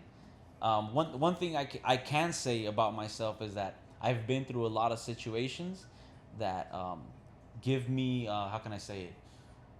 Like when something happens to another trainer, like recently something happened to this trainer in his company and he lost the dog. I don't even follow this guy, but I saw him in like stories, and other people will send you shit of other trainers thinking that you're gonna whatever it is, And bro, I called this dude. I was like, hey bro, I've been there. Just know you're gonna get through it. You're gonna be good. I'm telling you, it sucks right now, but you're gonna get through it. And I'd like to believe that I try to help people out. I'm not saying this so I can get some praise, but then but it's crazy when I do feel like I'm that guy that everybody's waiting for something bad to happen. They're. I literally sharks in the water. I feel that right now. Like I feel like we had a situation not long ago about some video posted, bro, and a bunch of people started jumping on me about a mistake, a mistake that I made, and I was like, that's it right there. Like that is how this is, where I'm at right now. Like I do feel like people are waiting for something bad to happen so they could jump on me. This is why I do not fuck with the ecosystem of social media dog trainers, the Facebook groups, all of that stuff. I'm in some of it, but I don't. Remember, I told you my Facebook is intensely personal. Right. Like I don't promote my business on it. There are many, many people I have, without a shadow of a doubt, they would love to see, someone like you, someone like me, fail. And I watch their behavior with other people, whether they, God forbid, a dog gets lost or, somebody gets like a training footage of a correction and they clip it out of context or maybe even in context, whatever. Right. And all of a sudden they want to create like this, almost like cancel culture, dog training cancel culture. Like, oh, you should never, and blah, blah, blah. We were talking about it with the guys in Finland. Right? Like there's IGP trainers in Finland. Some of these guys have been, by the way, in the world level. Yeah. Which means you're a really good fucking trainer. Right. Okay. They had a bunch of hidden cameras. these guys, they clipped a whole bunch of corrections. I remember that. They just, I guess they had weeks of footage, and they just clipped a whole bunch of corrections involving hands, feet, whatever, right? E-collar, prong collar, whatever. And they just put a montage together of these videos. And I saw people all over social media, all over Facebook, people that I knew, people that I'd seen them at training groups and whatever, jumping, oh, these guys are terrible. This is not how we train. Right. I'm like, bitch, what are you talking about? I seen you train. You train way worse than them. I'll give my dog to that guy before I give him to you. Right. You know? So it's like, I got no time for everybody's a white knight. Everybody's a virtue signaler on social media. And then meanwhile, you look at their relationship with their dog. You're not showing your dog on the world team. Your dog would not make it on the world team. Your dog, you and your dog don't have the relationship to be on the world team like that guy who you're trying to throw under the bus. Him and his dog have the relationship to be on the world team. Yeah, and I think for me, I think what hurts the most sometimes is that, like, they're attacking like your livelihood, like your business. Like, it's different when it's your business, and this is how you feed your kids. Yes. You know what I'm saying? So this last situation that happened definitely left me with a taste in my mouth of like, all right, it's time to separate and like really just have a very small circle of people, my clients that I really like, that I really enjoy working with, and then that's it. Like I don't have to be this guy that everybody likes. No. And what happens sometimes is that when you do try to be that guy, and then later you don't have time to help these people, like maybe you did in the past, or you invite them to come and hang out, but then later you're like, bro, I don't have time. And then now you're like the bad guy. Like, bro, he thinks he's too good. Now he thinks, my money's not good enough for him, or like that type of stuff. And, I've had fallouts with people because of that. And I was like, bro, it has nothing to do with that. It has everything to do with I'm just busy and I can't commit to this. You know what I'm saying? Yes. And so, I do feel like that's where I'm at, and that's how I'm viewed in this. I'd like to believe that there's some people that like me, and, there's always those people that they like to see other people fail. I like to see people win. Yep. Like you're talking about your gear brand. I'm like, God damn, that's smart. Yeah. Man, I need to start a gear brand. Like, Yep. that's what I'm thinking. Yeah, I'm man. Like, I'm happy Oscar's making money selling gear. I'm happy Oscar's making money training dogs. I'm happy people are flying Oscar around to train their dogs. Like, if Oscar can win, I can win too. Bro, that's how I see like this place that I'm here, and I'm like, this is dope. I was like, I need this. I need to have a horse like Has. And it's not in a jealous way. No, it's all like, bro, I look up to you. Like what you've built, I've looked up to you before that, because I've seen one of my people that I work with showed me your online class, like the one that she purchased, and I was like, that's dope. I was like, he's killing it. I saw some. I'm like, yo, this dude is killing it. So to me, and that's who I want to be around now. You know what I'm saying? Winners. I want to be around people that are gonna motivate me to become better. Yes. That's it. No, I liked it. I like it. Like, I like talking to people like you, because like exactly what you're saying. Like, you're giving me ideas. I like watching you train. You're giving me ideas. Yep. Like, these are the kinds of people. If you want to win, you win. Winners talk. Winners hang out with other winners. Losers talk about winners. Yep. That's it. You know? Yeah, you'll never see a freaking winner, or somebody that's doing better than you go talk bad about you. Never. You know what I'm saying? And so but that's kind of how it is, man. So yeah, I'm pumped, bro. I'm pumped to get back. Honestly, I told you today, I'm gonna steal some of your stuff, and I was like, I really liked it. I was like, I've never seen it explained like that, man. I'm gonna use that. Yeah. So I think, and that's how you grow. That's how we grow. You know what I'm saying? That's how we become better. And I know that for a fact. If you did start a brand, I would support it 1,000%. Yeah. There's a bunch of people out there that send me a shirt. Yeah, bro. I wear all the shirts, like guys like HST. Oh, bro, I'll hook you up. I'll send you a shirt. I'll send you shirt, vest, toys, everything, bro. Don't trip. Don't I got do you. too much. Just send me nah, the bro, shirt. you're gonna be. Nah, I'll hook you up for sure. Nice. Yeah, and the part of it is like, I kind of like in the beginning I was like, I kind of want it to be low key. I don't want people to know that it's my brand, because I'm afraid. I was afraid of like people not wanting to purchase because it's me. Of you. Because it's me. You know what I'm saying? Yeah. And now I'm like, you know what? I don't care. Like, people are gonna like me. People are not gonna like me. This is gonna be whatever it's gonna be. It is what it is. Like, let's go. You know what I'm saying? Yeah. You just gotta accept it. Well, there's this interesting concept in business of separating the brand from you. Right. And I've been grappling with it a little bit in terms of like, well, I have a business. It's called Shield Canine. But should Shield Canine and Has be the same? Or should Shield Canine operate without Has? Right. Like we can be co-entities. I think it definitely has to operate without you. Yeah, and it but, already does. Yeah, and I already know. I see it. But and that was I was in the same place because everybody would reach out and like, I want Oscar, Yeah. I want Oscar, I want Oscar, and it was like, and then bro, we had bad reviews because it wasn't Oscar, and I was like, what? Like, you're really gonna leave me a bad review because we're busy, you know what I'm saying? And people don't understand that. But now I'm separating, kind of like so I have Oscar Mora Canines. I'm gonna, I'm working on a site for that and doing all that, and I'm separating that from Elevated, and I'm still part of Elevated. I'm still promoting it, and I'm still a big part of it because I see all my clients, I see all their messages, I see all that. I'm very involved. Yes. In the back, but not necessarily the face of it as much anymore. That's been my move.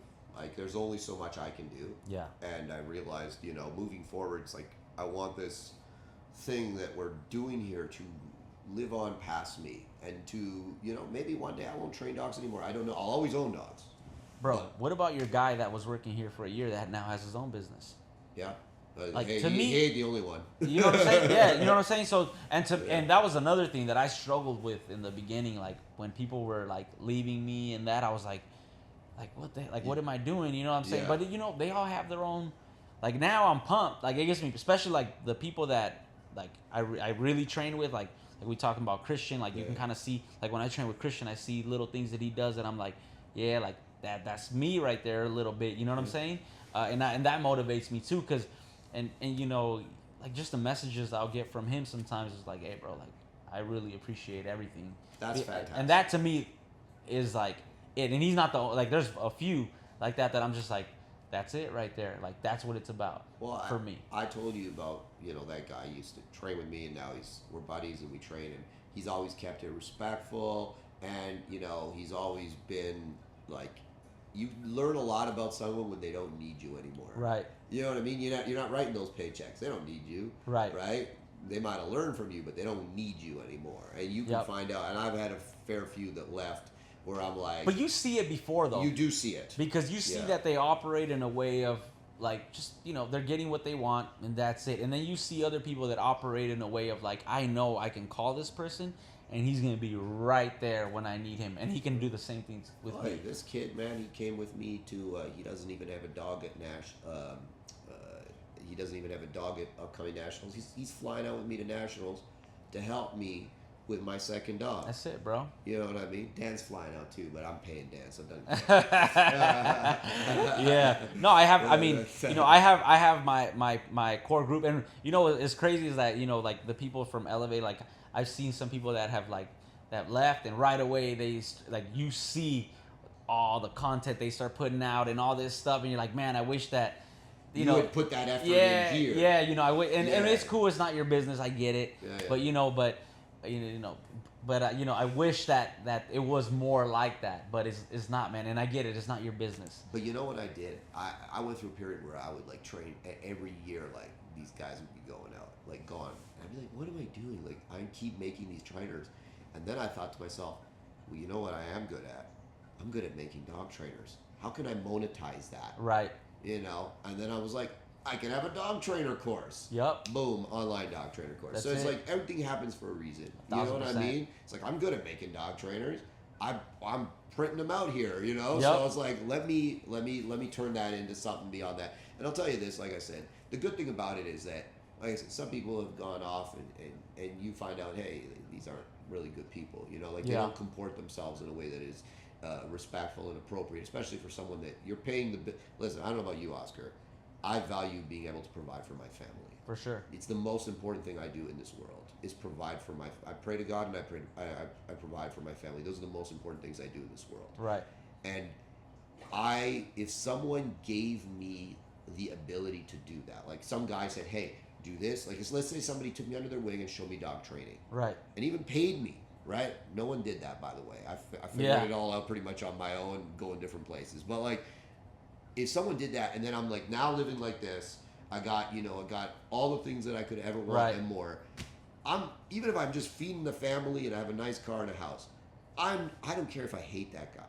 I would never say a bad thing about him. Yep, I agree. That's a I think God hates that behavior, or karma, if you want to believe in karma, for sure. Whatever it is. For sure, man. know? Yeah, I've had people like that we don't even talk that much anymore. But I always I'm like, man, thank you, bro. Like, because of even if it's not a good, even if it was something that happened. Yes. Like, somebody that was upset with me because of me leaving or whatever, and then I see them and I'm like, man, why did he act like that with me? Like, I was always good to him or whatever. And now when people leave me, I go, I don't want to be like that. So I got to check myself and go, hey, bro, everything is good. I will not change my position of where I'm at today for where he's at. So I'm happy. Thank you, God, for everything that you've given me. I'm good. Grateful. I'm super grateful of what God has given me. 1,000%. Yeah. We talk. I know you've on other podcasts, so I strongly recommend you guys watch it. Like I caught part of your podcast. I think it was with Robert Cabral. I was driving somewhere, so I said, "Let me turn this on." And then I also caught what is it? I guess he's your buddy, the guy that runs Primal Canine. Oh, Mike. Mike, right? I caught his podcast with Ritland.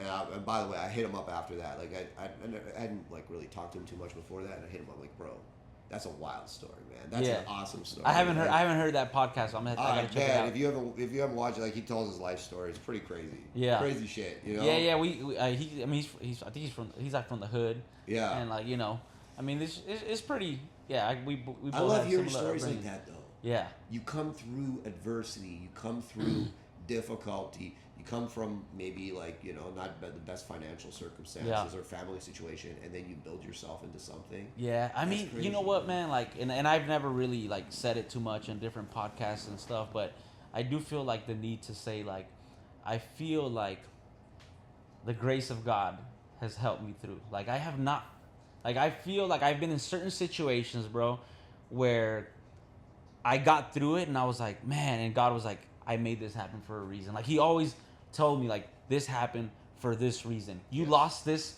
because this is coming. And I really feel that if it wasn't for my mom, my dad praying for me all the time, bro, I would not be where I'm at today. Yeah. And obviously it takes some work and and all that stuff, but like I never mentioned this story, bro, but I had this this family therapy session thing that we did with not my family, but like my wife's family, and I wasn't even part of this thing, bro. I was just there as a spectator, and this lady that was hosting it, who's now kind of like somebody who I talk to from time to time, like when I need some advice and stuff. But she was like, she was talking. She turns to me, bro. She doesn't know me, and she goes, "Hey, what do you do for work?" And I go, "I build parts for airplanes." She's like, "Nah, you do something else." Bro, and I'm talking like she's speaking to you here, to you, facing away from you. And I talk to my wife and I go, it would be crazy. And she's actually way further, like 3 times this length. And I go, it would be crazy if she mentioned something about this, about me being a dog trainer. Bro, as soon as I finish saying that, she turns, comes to me. And she goes, what do you do for work? And then so I tell her, I go, and she goes, nah, you do something else. I go, well, I train dogs on the side. She's like, that. She's like, God has opened up so many doors for you. He has shown you so much, and you're still not willing to make that jump. And I'm like, stunned, bro. Like I get chills right now. And I go, she's like, you need to go do what God has. So you were making parts for airplanes? I was. That was my regular job. Oh, okay. That was making parts for airplanes. She's like, nah, that's not it. You're doing something else. There's something else that you do. And I was like, oh, I train dogs. It was before I had left my regular job. And she was like, that right there. That's it. She was like, God has opened up so many doors. He has shown you so much already. And you still don't have that thing to go. Like, you don't have faith that he's going to take care of you. And I'm just like, nah. She's like, go. She's like, go. And I was like, that's it, bro. Like a year after, like obviously because I wasn't making a ton of money, but after that, that's what like gave me that vision of like, this is what you were meant to do. You know what I'm saying? Well, that's wild. number one, that someone told you that. Like, Yeah. just go and It was do crazy, bro. That's It was crazy. wild. You know, it's funny. So I told this before. I've said it before, but I'll say it now. When I started training dogs, like, professionally, my goal, I said, like, in the beginning, I just did it as a hobby. It was fun.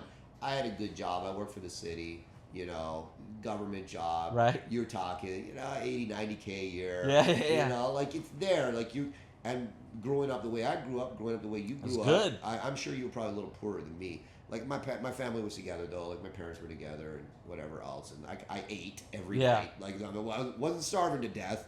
I did hear conversations a lot about, are we going to be able to afford food this month? But, like, not, you know what I mean? Like, it wasn't an upper class or even a middle class. I would say it was a lower class upbringing, right?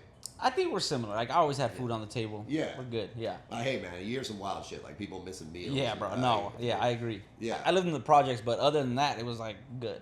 Okay. All right. So then, sounds similar. So, we get the job. You and I, we get a reliable job. You have a nice pension. You have benefits. You've got the 80, 90K, whatever. But I don't know about you. I wasn't happy. I wasn't either. In the beginning, I was happy because I'm like, oh my God, look how much I'm making. I never thought I would make this much money. I can afford a car, a house. Right. I could, I got a little bit, not a lot, but I got a little bit. And for years, like, that was enough just because I was just like, yeah, bro. It doesn't get better than this. 1,000%. I agree. And then, but then after a while, it's like you get that itch, like, hey, like, this ain't right. Right. Like, I'm not doing what I should. This is like, is this it? Yep. Is this I agree. it? I'm going to clock in and clock out until I'm done my 30 years, get my retirement, and go off and die. Yep. And it just didn't sit right with me, and the itch got worse. It was driving me crazy. That's how I was, man. Like, it was driving me crazy. Like, I was just like, I couldn't sleep. That's how I was. Yeah, man. And I was at work. I would be listening to all these different things, and I'm just like I need to, like, I'm meant for more, like, than this. You know what I'm saying? Like, being here, overtime, getting home, being upset. And you know what's crazy about visualization too is that, like, I was working for this, like, so my dad made me get into, because he was like, no, you got to work a full-time job. Even if you're making more money as a bus boy. I was a bus boy at a restaurant. Yeah. He was like, even if you're making more money there, like, no, you got to work at least 40 hours a week if you want to live here. Yeah. So that was, like, after high school, because I was not good at school, bro. I sucked. Yeah. And I remember when I was working with him, there was the lunch lady. She was wearing a Northrop Grumman shirt. And I was like, I don't know what that is, but I know that's a big aerospace company. And I was like, I want to work there. And then when I was working there, years later, I was like, nah, like, this isn't for me. Like, I do not enjoy this thing. And it's fine. Some people love it. Yeah. Some people love that 9 to 5. Yeah, they get the weekends off. Yeah, like, that's cool. But for me, it was just not it, man. No. And so when I got into dogs, I discovered this, like, it was a passion. Like, I literally was, I'm still obsessed with dogs, bro. Yes. I'm still watching videos. Like, are you watching dog videos? Like, yeah. Like, I'm watching dog videos. Like, I'm obsessed with this. But even then, now I get to this. I'm like, so what's next? Like, this can't be it. There's got to be more. Yes. There's got to be more to this. And I'm not talking about money. I'm not talking about money. I'm just talking about, like, why am I put on this earth for? Like, what am I going to do? And I'm trying to figure that out still. I'm trying to figure it out. You know what I'm saying? Help people. What is it? So it's part of life. I'm sure you probably question yourself sometimes, like, all the time. What's next? But yeah, that's where I'm at right now. I don't know what's next, but I know it's big. Yep. And I'm gonna get after it. Whenever it pops off, I'm getting after it. That's it, man. You know what I mean? And I'm just gonna keep positioning myself in a place that hopefully God willing, I can get after it. Yep. But and I think anybody that kind of runs their own business, regardless of what that business is, it's tough, bro. It's tough, but that's your mindset. And your mindset's to push. Yeah. And then sometimes I question myself sometimes, like, was I made for this? Like, was this, you know what I'm saying? Like, I do question myself sometimes, because especially when bad things happen in the business, and you're like, oh man, like, this is me. Like, this is on me. Even if it didn't happen to me, it's on me. Yeah. But then you think about it, you're like, I'm like, this is it. Like, I'd rather be here. You know what I'm saying? A lot of guys, that are dog trainers these days, like, they started young. Like, it was pretty much their first real job, really, if you think about it. Yeah, they worked some shit job or whatever. But for us, I think we had, like, Just Did I yeah. just We connect had. you? It's all right. I thought that was your sound thing for a second. No. We have careers. We had careers. Right. Like we had what most people would consider to be good Yeah, jobs. So it was different. Like that, taking that leap and being like, all right, you know what? What did your mom tell you, bro, when you told her you were quitting? I didn't tell her. I did. I was like, hey, mom, we're gonna, I'm gonna have to let go of this other job. She was like, I can't, like, what? Like, are you sure? I was like, yeah, like everything is there, like, yes. it's time. Well, my family aren't business people. Mine They did not understand, and like I didn't even try to make them understand. I was just kind of like, my wife though, she was with it. She was with it. That's it, like, bro. Yeah. Me too. Like as soon as my wife was like, I think you should already start thinking about, I was like, huh? Like, what'd you say? She was like, yeah, like I think it's, like you should. I was the next day, bro. I was like 2-week notice. Yeah. I'm gone. You know what I'm saying? Nice. And it was more because I didn't want to. Like she felt also in a place where like we're kind of comfortable. Yes. And I didn't want to, But when she was like with you with on it, bro, it's game over. Yeah, my wife didn't even question it. She was like, yeah, like if that's what you want to do it. That's you cool. know. Yeah. So it definitely gave you the confidence to be like, yeah, we're doing this. Man. It's funny when I started like really like started Shield K9. Yeah. Right. I said if I make an extra $1,000 a month, yeah, I'm a winner. Yeah, man. That was my goal. Yeah, bro. I remember I had a $5,000 savings, and I was like, like, bro, I'm rich. No, seriously, bro. I was like, yo, bro, I got $5,000 saved, and then right away, like something happened. I lost like 3. I was like, oh shoot. Yeah. And then but that was like in the beginning, but still, you're like getting clients, and you're like, and then I did get stuck, and I feel like I should mention this for people out there. Like, I did get stuck in the beginning on like just trying to like get those clients to try to make that money. You know what I'm saying? And I was really worried about money in the beginning. Yeah. And then after, and I was still at the other job. Bro, when I stopped worrying about that, I was like, I remember I would do like 3 evaluations a week, and then I would be waiting on my phone like, are they going to call me? Are they going to call me? Are they going to call me? And then after I stopped worrying about that, it just, everything happens with time, And, and certain things happen for, for it all to all come together at some point. And I feel like, as soon as I stopped stressing out about that, now I don't even look at, my accounts as much anymore because I'm like if it's low, like it's gonna come back up. I know it, like the way that's running, like I'm good. You got it before, you'll get it again. Yeah, man. So and I do feel like if I lost everything, I'll make it happen again. Yeah, me too. One way or another. Me too. Yeah, it's like I know it's work. It's like anything, but every journey begins with one step. Yeah, man. And I'm ready to. I'll take the step if I gotta take that step. That's it. Get back to work. There's nothing else to do. It's either that or you die. Yep. That's it. So is there anything, what's your biggest pet peeve? I don't care whether it's a dog training specific thing that people do, or it's like something in the dog training world. Like you already kind of mentioned that you realize that a lot of these people are sharks that, they're not really your friends. They're not your fans. They're fair weather friends, I guess is the word, For sure. like they're not real. They're not about it. But like, is there anything else, Pet peeves? I mean, it's hard to really. What can I say? Nah, I mean, I don't really have, Something people do in dog training that you find is just like wrong a lot, I mean, there's a lot. There's so many things. You know what I'm saying?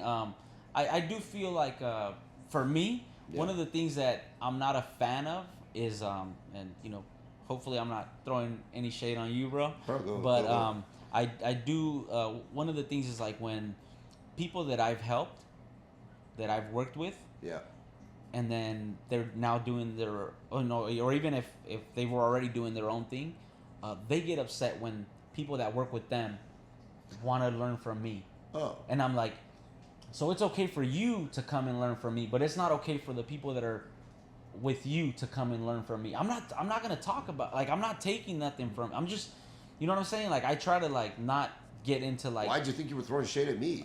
No, because I feel like some people feel like I'm attacking them because of like, and I don't know you. You know what I'm saying? So I don't know you outside of like this thing. But what I'm saying is like, some people get upset when like they're very strict on like, you work with me, you cannot go work with anybody else.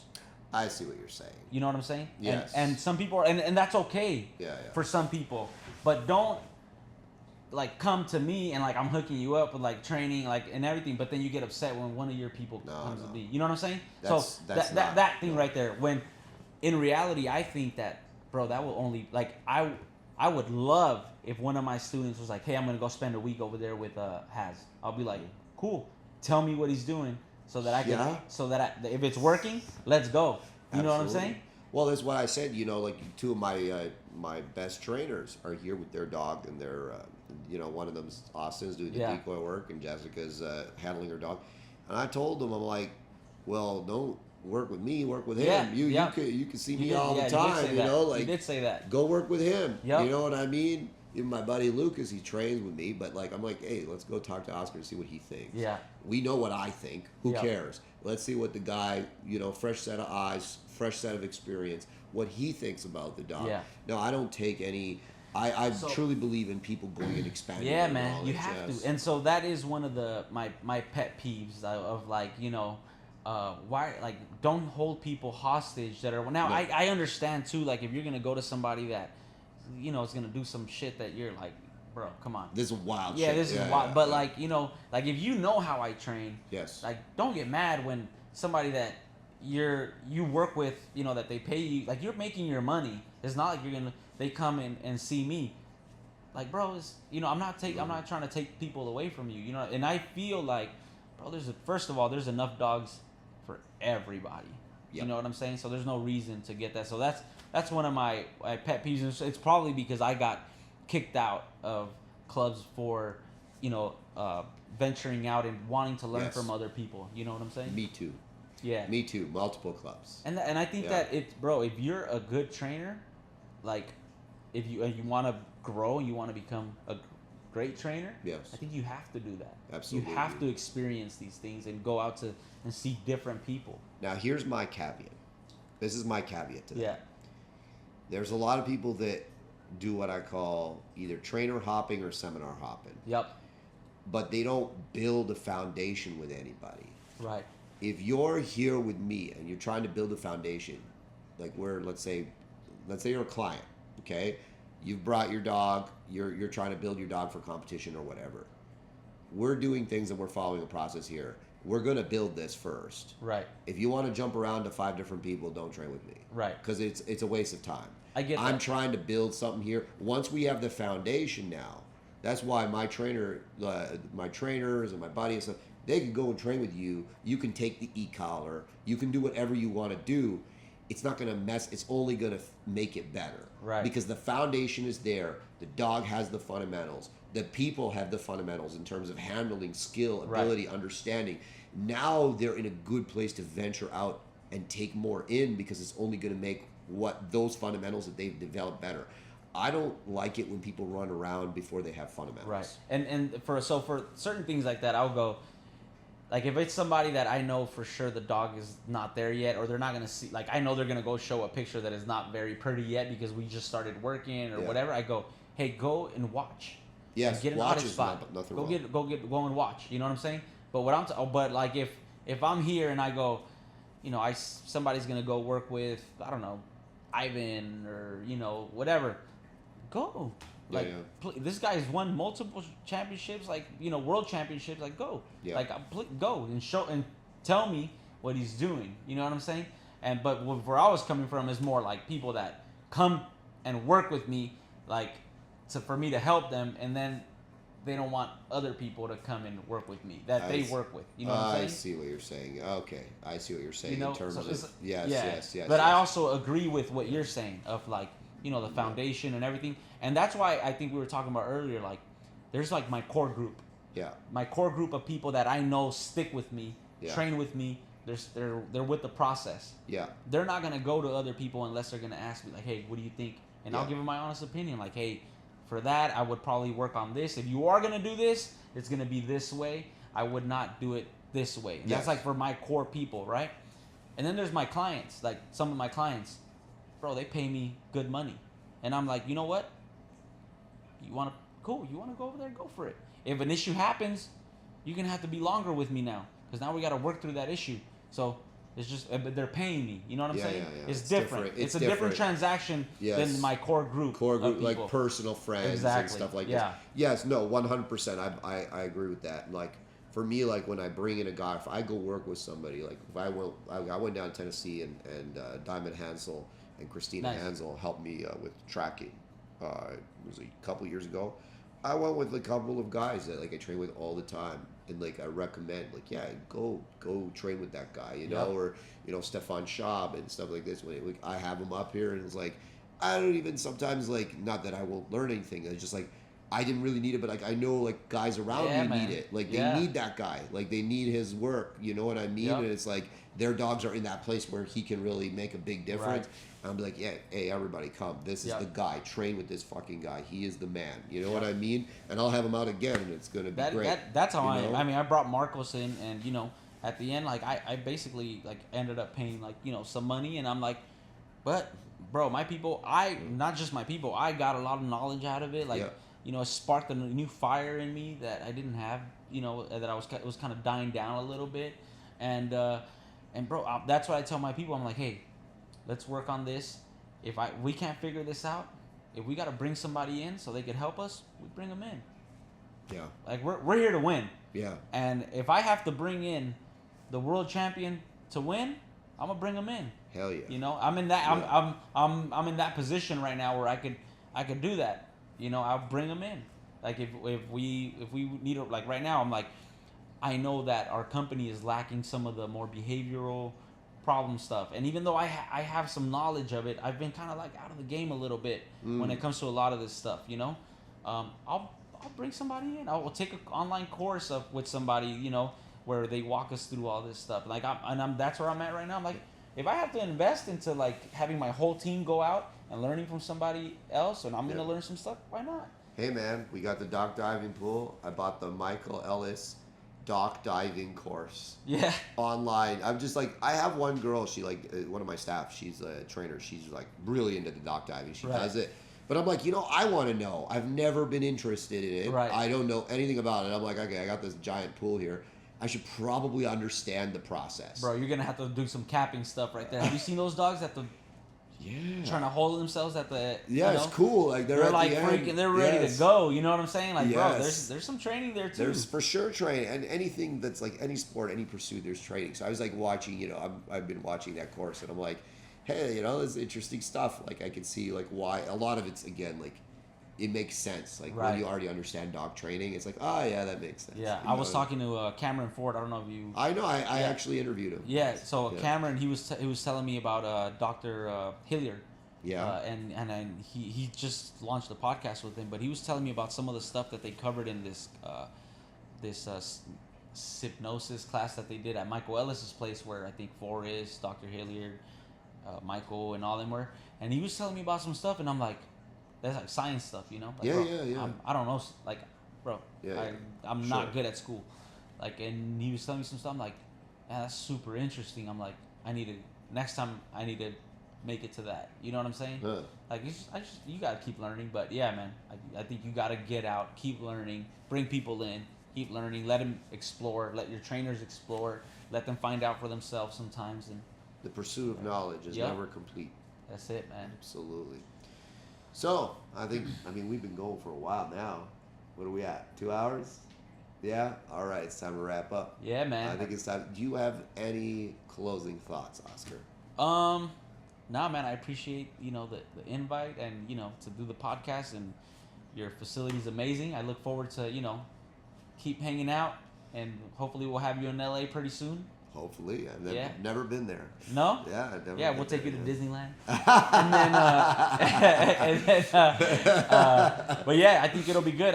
Hopefully we'll talk to Brian, and I think we'll put this thing together. I think this seminar is having somebody, for me at least, I hate hosting seminars because I'm not very organized, bro. No. He's super organized, and he did this whole thing, and I think it worked well, and I'm looking forward to having this in LA. I think it's absolutely. I hate hosting. I hate anything outside of training that's like organizational. I don't do it. I don't communicate well. I suck at it, bro. Me too. So yeah, Brian made it all, like he did everything. Yeah, he man. set it all up, and I just show up. Yeah, man. So thank you for having me. I appreciate it. And yeah, man. Absolutely. Thank you very much. The one and only Oscar Mora, ladies and gentlemen. This guy. See you guys. Peace out. Yeah.